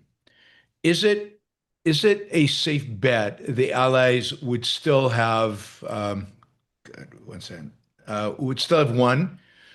Was it the correct choice given what happened after with the Cold War? Yeah, first of all, what do we mean that the Germans would have won? Because the Soviets would retreat behind the Ural, so there would be some fight of attrition forever. So it's interesting to think what all the alternative history novels or alternative history movies, how they portray the situation. And it's always that the British reach a deal. They decide it's futile to fight. So this is what would make the key difference. If Churchill would say, this is futile, let's cut a deal. So it wouldn't mean that the Germans would defeat the Westerners in the battlefield. It would just be that there wouldn't be a battlefield. So yes, it's a very difficult counterfactual. Because I cannot see how the Germans would defeat the Soviets, but if they would defeat them, then the thing would be the Great Britain would probably say, okay, look, this is futile. Just let us be here. Do whatever you want to Europe, and so that's the counterfactual. So everything after that is different. So I think the more realistic counterfactual is there's a war of attrition between the Russians and the Germans on somewhere in the east, and maybe Churchill doesn't surrender, doesn't cut a deal, and then whatever happens later, assuming Japan still attacks and all that happens. It just is bloodier. It's much bloodier on the Western Front. Oh, it's of course. Much more difficult. And also the humanitarian disaster. Imagine the Holocaust times 7, 8. Yeah. Yeah. Because the Germans have that entire territory in which they're killing people. And But they there have was a plan that these people will be working and a percentage of them are to be starved. Not to mention the Jews that are all to die.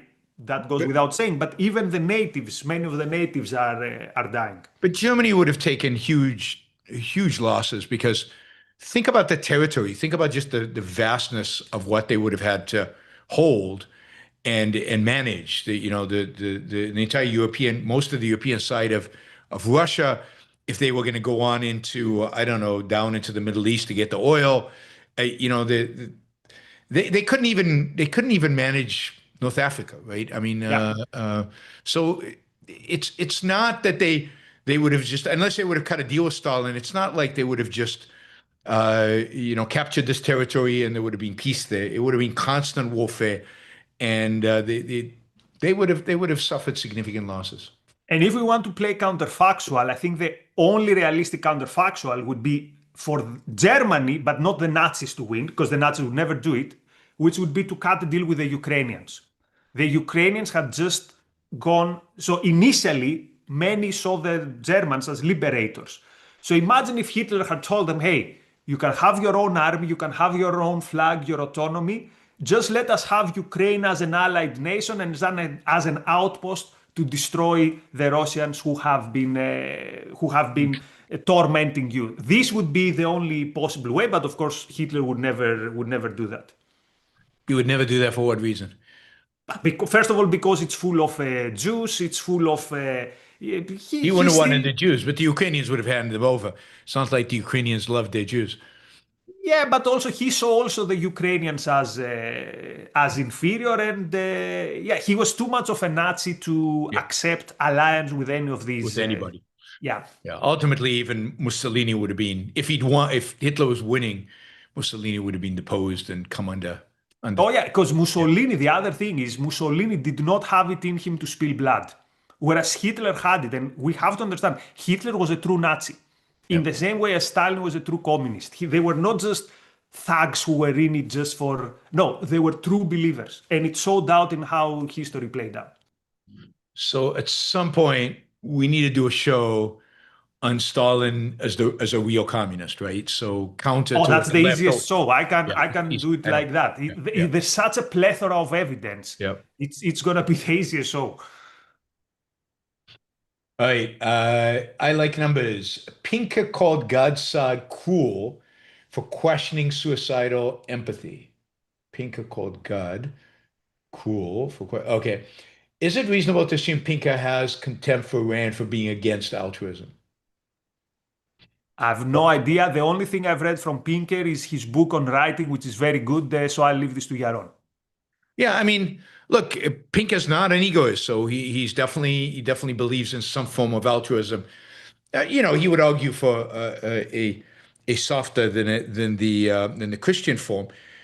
But yes, he is an altruist, and he probably objects to Rand. I don't think he necessarily feels contempt for her. Would he come to an objectivist conference if he felt contempt for Ayn Rand? I don't think so. And he knows some objectivists. He's known some objectivists. He's been interviewed by them. He seems to have some respect, but he certainly doesn't agree. Right? He doesn't agree with egoism, and he probably has an evolutionary explanation for it as well, which is part of how they justify it. But I also say that, the whole idea of suicidal empathy and framing it that way, the way God does, is I need to read the book, but it's probably wrong, right? It's just not going to the essential.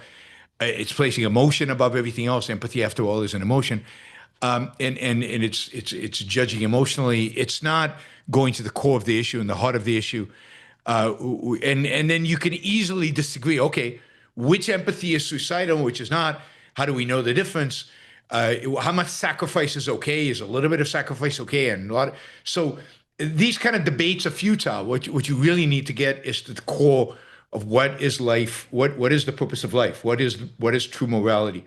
Not have debates about whose empathy is legit and whose is not. Tessa, Nikos, short story of your change from left to objectivism. The very short story is number one, there was a crisis in Greece and the Marxist schemes would not fit to explain the crisis. So it was basically life itself. The second part was getting some self-esteem, getting pride from working, like simple menial jobs. But the mere fact that I would gain money gave me a pride that I was lacking before. And the other stuff is taking Marxism too seriously and trying to apply the labor theory of value to, for example, how does LeBron James, how is he exploited by his bosses? Like it makes no sense. And also asking my Marxist professor, here's my salary, here's how much my boss is making, can you tell me what's my rate of exploitation? And they were giving me answers such as, we cannot calculate your rate of exploitation, only the rate of exploitation of the whole working class. Like, that makes no sense. How, if you cannot calculate individual workers, the rate of exploitation, how can you calculate of the whole class? Anyway, so then I come across the Austrian School of Economics by coincidence, and that's how it starts. All right. Roland says, I'd love to see this as a regular Sunday feature. Appreciate that. You guys continue supporting like this, and it definitely will be. Shruti, this is great. Thank you, Shruti. Shruti is great. Yes. I thought you'd say that. All right. Michael says, is it likely the Soviet Union would have been defeated by the Nazis had the US not intervened? Again, what do we mean by defeated? So there's a good chance Moscow would fall. But Stalin would never... Yeah, it happened with Napoleon. Stalin would never ever give up. Stalin would gladly die for communism, by the way. Again, as we said, the true believer. So what would they do with their energy sources, with their supply line? So I've yet to see a good scenario on how Germany occupies Soviet Union and manages to sustain it. I like counterfactuals. Yeah, what if they didn't divide the army and they went all in straight towards the Caucasus and all that stuff, or what if they went straight to Moscow? Okay, what's like you saw what happened in Stalingrad. Could you imagine a battle of Moscow? Yeah. Like they'd still be there today fighting. They would still literally still be there today. It's And the Russian winter is indeed brutal. It's not a myth, and it's brutal because you can't move on the roads. This is 1940s tech, and your soldiers cannot stay warm.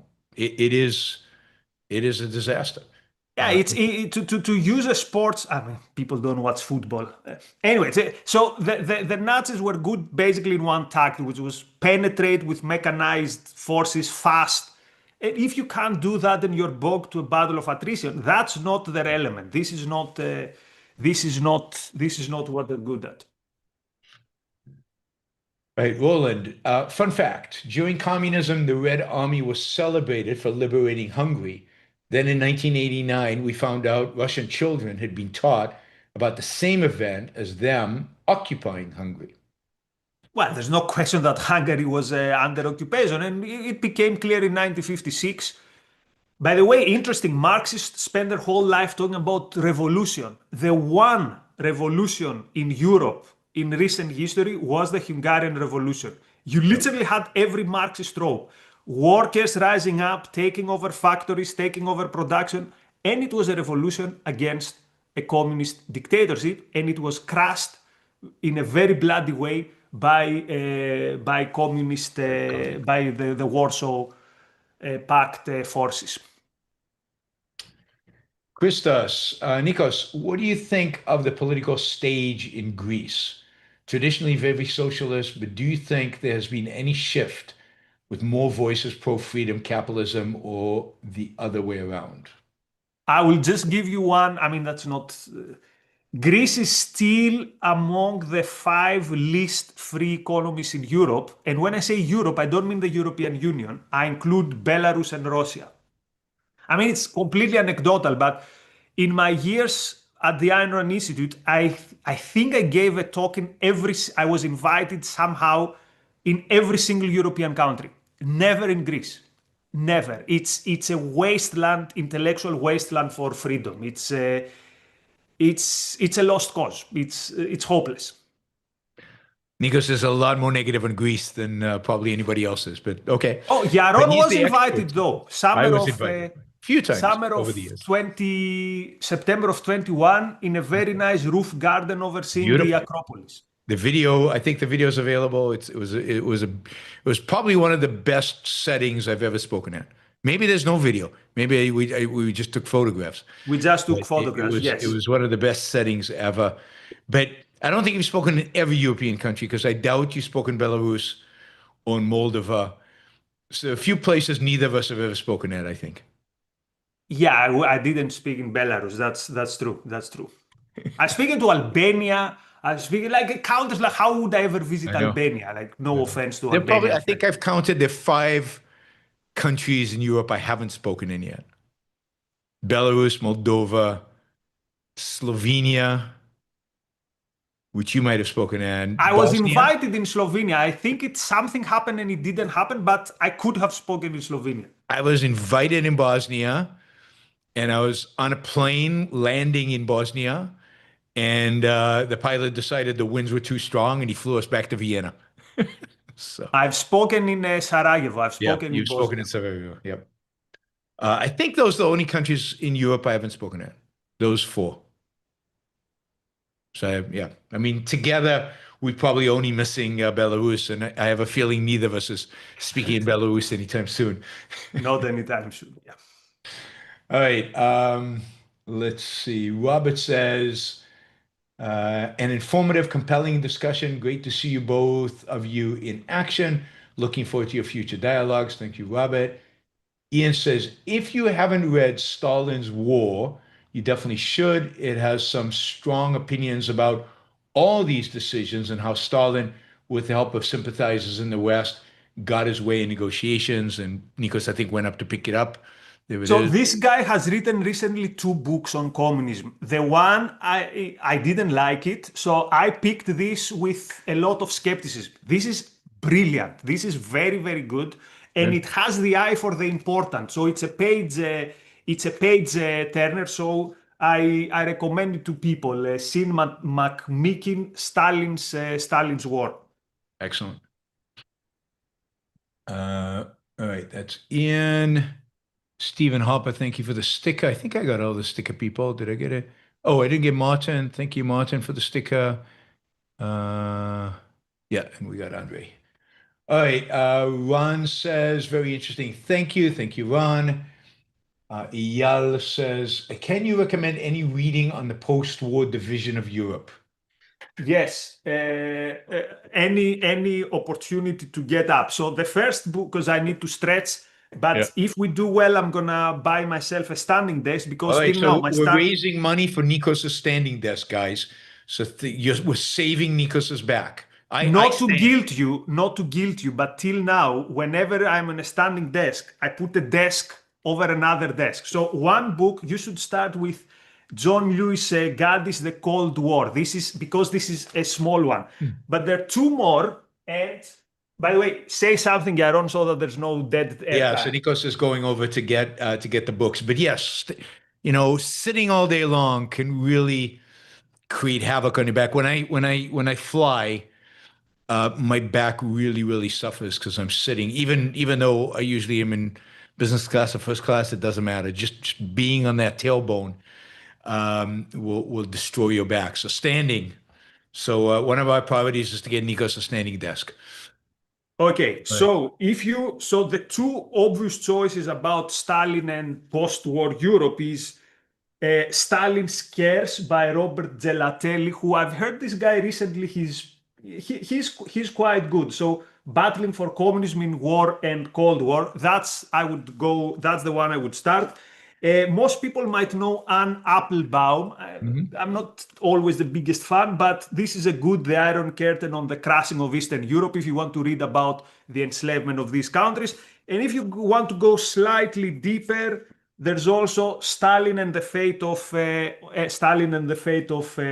Europe. If people want further literature, how it's called, bibliography suggestions, DM me or something, or even better, become a Patreon, and then you can ask anything you want. But if I had to pick one book, only one book, actually, tell you what, if I have to pick only one book, I would pick Stalin's War, because it doesn't involve the Cold War, but it sets up the stage perfectly for how we end up with Soviet Union being a superpower. And also, I have to mention always the GOAT in history, Stephen Kotkin. His two volumes on Stalin is absolutely essential. I really hope he's gonna also deliver the third volume, because it spoils you. Once you read these books of history, every other book of history, it's like you read Atlas Shrugged, everything else goes downhill. This is Kotkin when he writes history. Kotkin's at Hoover, right? Yeah. Yep. All right. Let's see. Mary Aline, thank you. A second sticker. I appreciate that.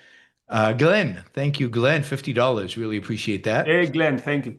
Let's see. All right. Jacob says, thank you both for the content. Thank you, Jacob. Cobb says, what are your thoughts on Carl Schmitt? He's popular on the dissident right. So Carl Schmitt, I can't go deep. I'll just tell you one thing. We'll have to do a show on him at some point, given his popularity these days. I'm very suspicious that all these people have actually read Carl Schmitt and they have much to say about Carl Schmitt. But we can have a whole show on Carl Schmitt. Let's just say I'm not a big fan, and I can give you 100 reasons about the man himself, his ideas, the historical context. Maybe we should have a whole show on Carl Schmitt. I mean, it's unbelievable to me that somehow Carl Schmitt is considered relevant. Actually have a show on Carl Schmitt is a little mind-boggling, it's like, hey, let's have a show on the brilliant historical of Molotov. It's like it's at that level of. All right, Cobb says Mao was said to be a brilliant military strategist. Was that true? Yeah, Mao, he was such a brilliant military strategist. He barely fought any wars with the Japanese. And when it came to China, the way he fought is he would put a siege outside the country. He would let the civilian population starve, the civilians starve, and then at some point he would occupy the city. So this was his brilliant military strategy. Also, his brilliant military strategy is he was sending Chinese to fight in Korea, where the temperature was like -30, in the equivalent of what these days we would call, today we call barefoot shoes. So we talk about Hitler, how unready he was for the Russian winter. Mao's, quote, volunteers in Korea, they were literally thrown to the cannon fodder, not even expected to be able to stand with the cold. So I'm not convinced Mao was a military genius, because I don't see any evidence of it. Like, which battle was such a brilliant? Zero evidence, absolutely. Neo, my Canadian friends wear the Che Guevara shirts and try to convince me he was a good guy. How bad was he really? First of all, again, the importance of aesthetics, the poster, how he looked like, but also the importance of altruism. Why is Che Guevara at the level of a saint? Because he could stay in Cuba when he was in power. He had women, he had prestige, good cigars. He went to Africa and then he went to Bolivia. He sacrificed. And this immediately means he's at the level of a saint. If he hadn't sacrificed, he would be like the Castros, into corruption and die of old age. But he sacrificed, and therefore he's at the level of the moral saint, and of course, that iconic picture. But he was a real monster.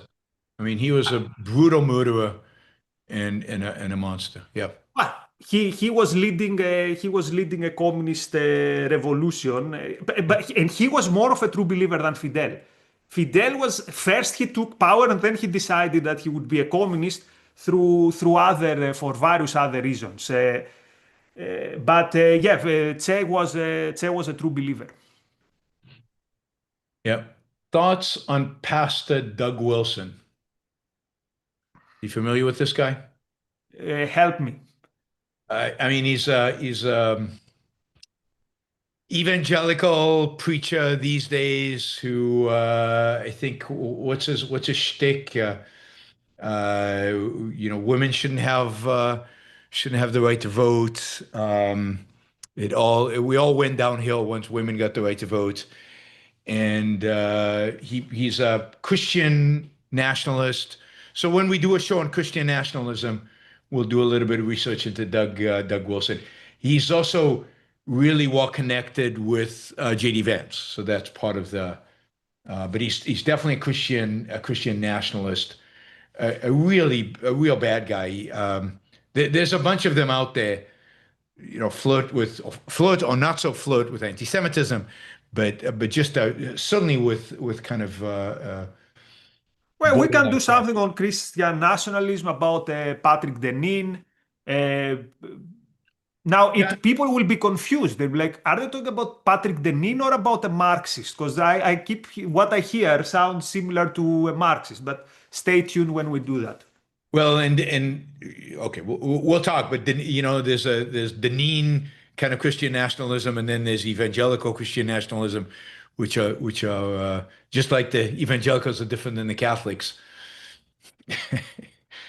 There are differences, but yes. All right. Kim says, following up on the Rage Against the Machine question, is there a point where you shouldn't listen to an artist, like Kanye, for example? But how should you think about this?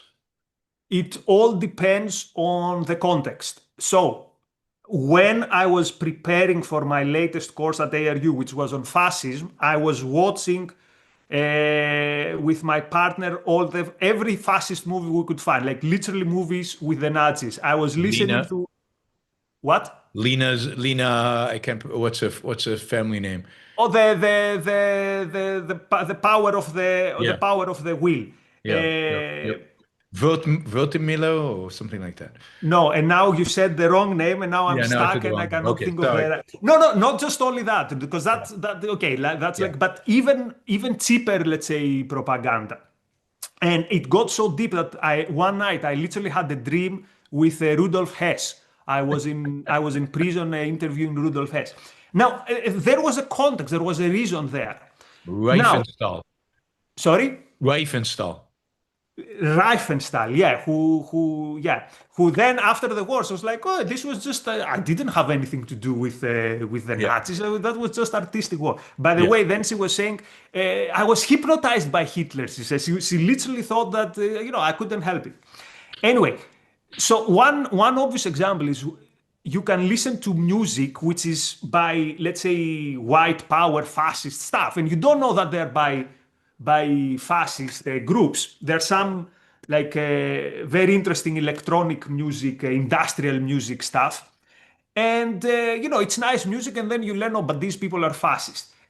That's a different level. But if you listen to that because you want to get pumped on how to hate on the Semites, on the Jews, this is the level I would put that beyond that is bad. So context matters. What's your answer, Yaron? Absolutely. I mean, there's obviously context in which you wouldn't listen to music. I mean, if somebody, I don't know, if there was a really, really good song celebrating October 7th, would you listen to it? I no, or explicitly denying the Holocaust. I mean, you would just, you would not. But there are contexts. I mean, if you're studying up on October 7th and you really want to kind of Hamas and who they are and what they represent, then you would listen to it. But you wouldn't listen to it for enjoyment. And on the other hand, certainly after the artist is dead, in Israel, for many, many years, I don't think it's still true. No orchestra would play Wagner. You couldn't get Wagner. People would walk out, so none of the orchestras would play him. It wasn't banned by government, but it just wasn't done. And you can kind of understand Holocaust survivors, not wanting to be in a room with Wagner, which was played often in the camps and associated in their minds with what happened. And you can completely understand that. But if you don't have that emotional response, if you don't have that association, then Wagner's one of the great composers of all time. I mean, he's one of the giants of music. And the fact that the Nazis picked him, and yeah, he was an anti-Semite, but the fact that the Nazis picked him, the music isn't anti-Semitic. There's nothing in the music that is anti-Semitic in any kind of way. You can. I mean, I enjoy Wagner, and I think anybody can enjoy Wagner. You know, you don't have to think of him as anti-Semitic while you're listening. You don't think of him while you're listening to the music. So context, it's all about context. True. All right, let's see. We got a few questions. Doc Molt, something, Matt, something. I don't know. Some of your names are tricky, guys. I found a comic on TikTok who does impersonations of Yaron. His name is Ami Kozak. Yeah, I've been on his show. Found he's done interviews with you and quotes you favorably on his podcast. Are the impersonations good? I mean, does he do a good job? I mean, There used to you can help be a make me guy. famous. That's good. There used to be a guy close to Razi and to the Iron Center UK who would do the best impersonations. But he later became literally a postmodernist, and he was honest enough to say, okay, guys, now I'm a postmodernist and I leave. He made the best impersonations. Wow. All right, Cobb, Nikos, why did you decide to leave AOI? Why don't we skip that question?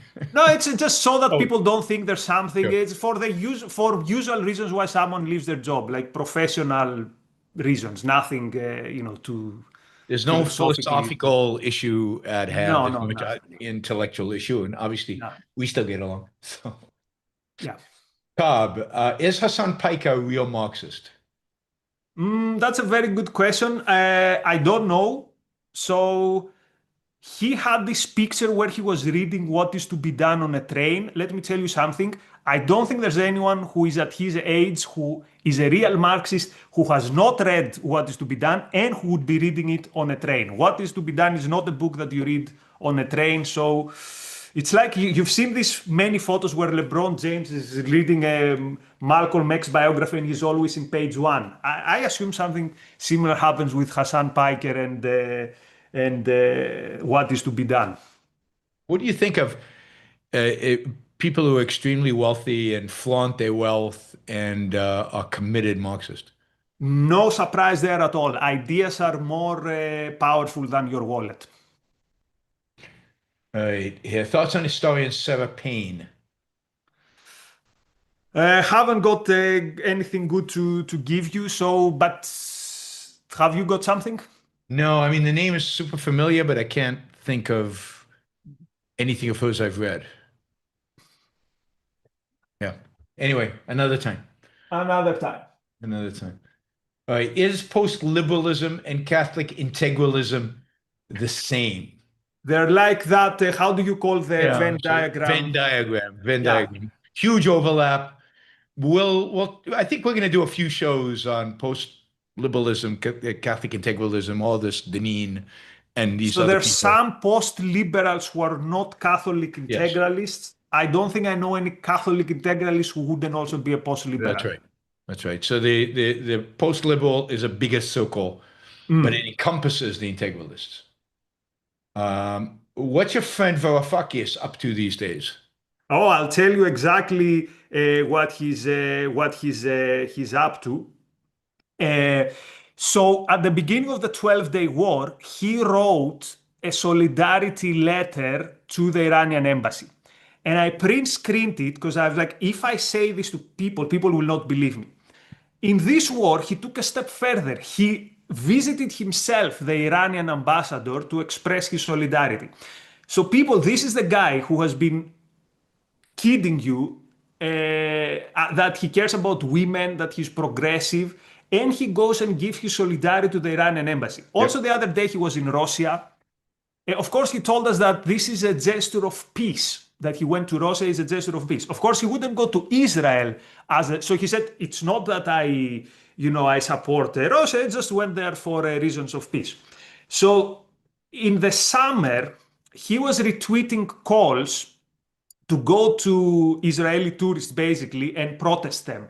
Yep. And many people from his party would do that, which is, I think, it's the 2026 version of trying to spot Jews and question them on. It's something similar based on on a characteristic that you cannot control. I've already judged you and you're suspicious until you give me reasons to not be suspicious of you. He's beyond the deplorable.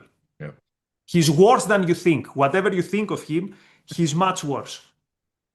And he's refused to debate me. Which is unfortunate because I think he was a chair on a debate you did ages ago. Yes. I met him because he moderated a debate I did on inequality. He knows me. I saw him in Wales last year, and he said, "Hello, Yaron." So he knows who I am, but he refuses to debate me because he moderated this debate between me and James Goldberg, the son of the famous economist. All right, let's see. Molten Splendor. Visiting family who lean left, we decide to bring Yaron's Capitalism versus Socialism t-shirt while hiking. They told us that the subject was not that black and white, and we responded that the shirt was actually blue. Okay. Well, I'm glad my shirts are getting a use. So this is great. You guys, I have a store. You can buy shirts with different quotations on them. It's on YouTube. You can go to the store tab on YouTube and buy mugs and shirts and caps and hoodie. I once saw a guy, where was it? In Norway with a hoodie that had Yaron Book Show on it. So cool. Sorry, to the previous friend, I haven't read any of the books of Sarah Payne. I just double checked and yeah, I know her, but I haven't read the books. Yeah, I know the name as well, but yeah. All right, Jennifer says there is a Pink Floyd song on the turning away. It is literally about people not caring about the poor. Dumb, but the music is excellent, so I listen to it. Yeah, I mean, if I only listened to songs where the lyrics were good, the universe of songs would be very, very, very narrow. Like I love Bob Dylan, Joan Baez, and a bunch of leftist protest singers from the 1960s, and yeah. Also, I had the teacher who said a very wise word. He said he said basically Pink Floyd is not rock. Pink Floyd is classical music. So it's yeah, I'm a fan. I like Pink Floyd. Neo, have you got a chance to speak with Tick History? I've met Tick History. He's one of my YouTube mentors, although it's not like official. But I think he's very interesting, and his work ethic. I don't think I've ever met someone like personally knowing that person who works that hard. He came last year to our conference. Ayn Rand on Europe, and he's a great guy, and I recommend. He's disappeared a little bit. Is he still out there? Is he still doing stuff? He's gone gold a bit. Actually, not like on a strike. He's taking some time because he has some personal reasons. But yeah, I got him to touch recently. He's doing okay. He will be back eventually. Good, excellent. Cobb, I love your video on Yukio Mishima. His demise was pathetic, though. The Japanese soldiers were laughing at him. Yeah, it's many people today look at Mishima as a model of heroism, and I made a video saying that I get why people need heroes, and of course he had, the appearance and the ambition to look at something higher, but eventually Ayn Rand's vision of heroism is vastly superior to Mishima's, because Mishima is oriented towards literally death, and Ayn Rand is literally oriented towards life. So, yeah. All right, we're gonna do these quickly because I've got a time constraint. But Cobb says, "Will you guys do a video on Curtis Yarvin?" It's so difficult, like, to talk about what exactly. Yeah. I've followed Yarvin for mumbling, many years. mumbling. Yeah, it's like telling us do something on Zizek.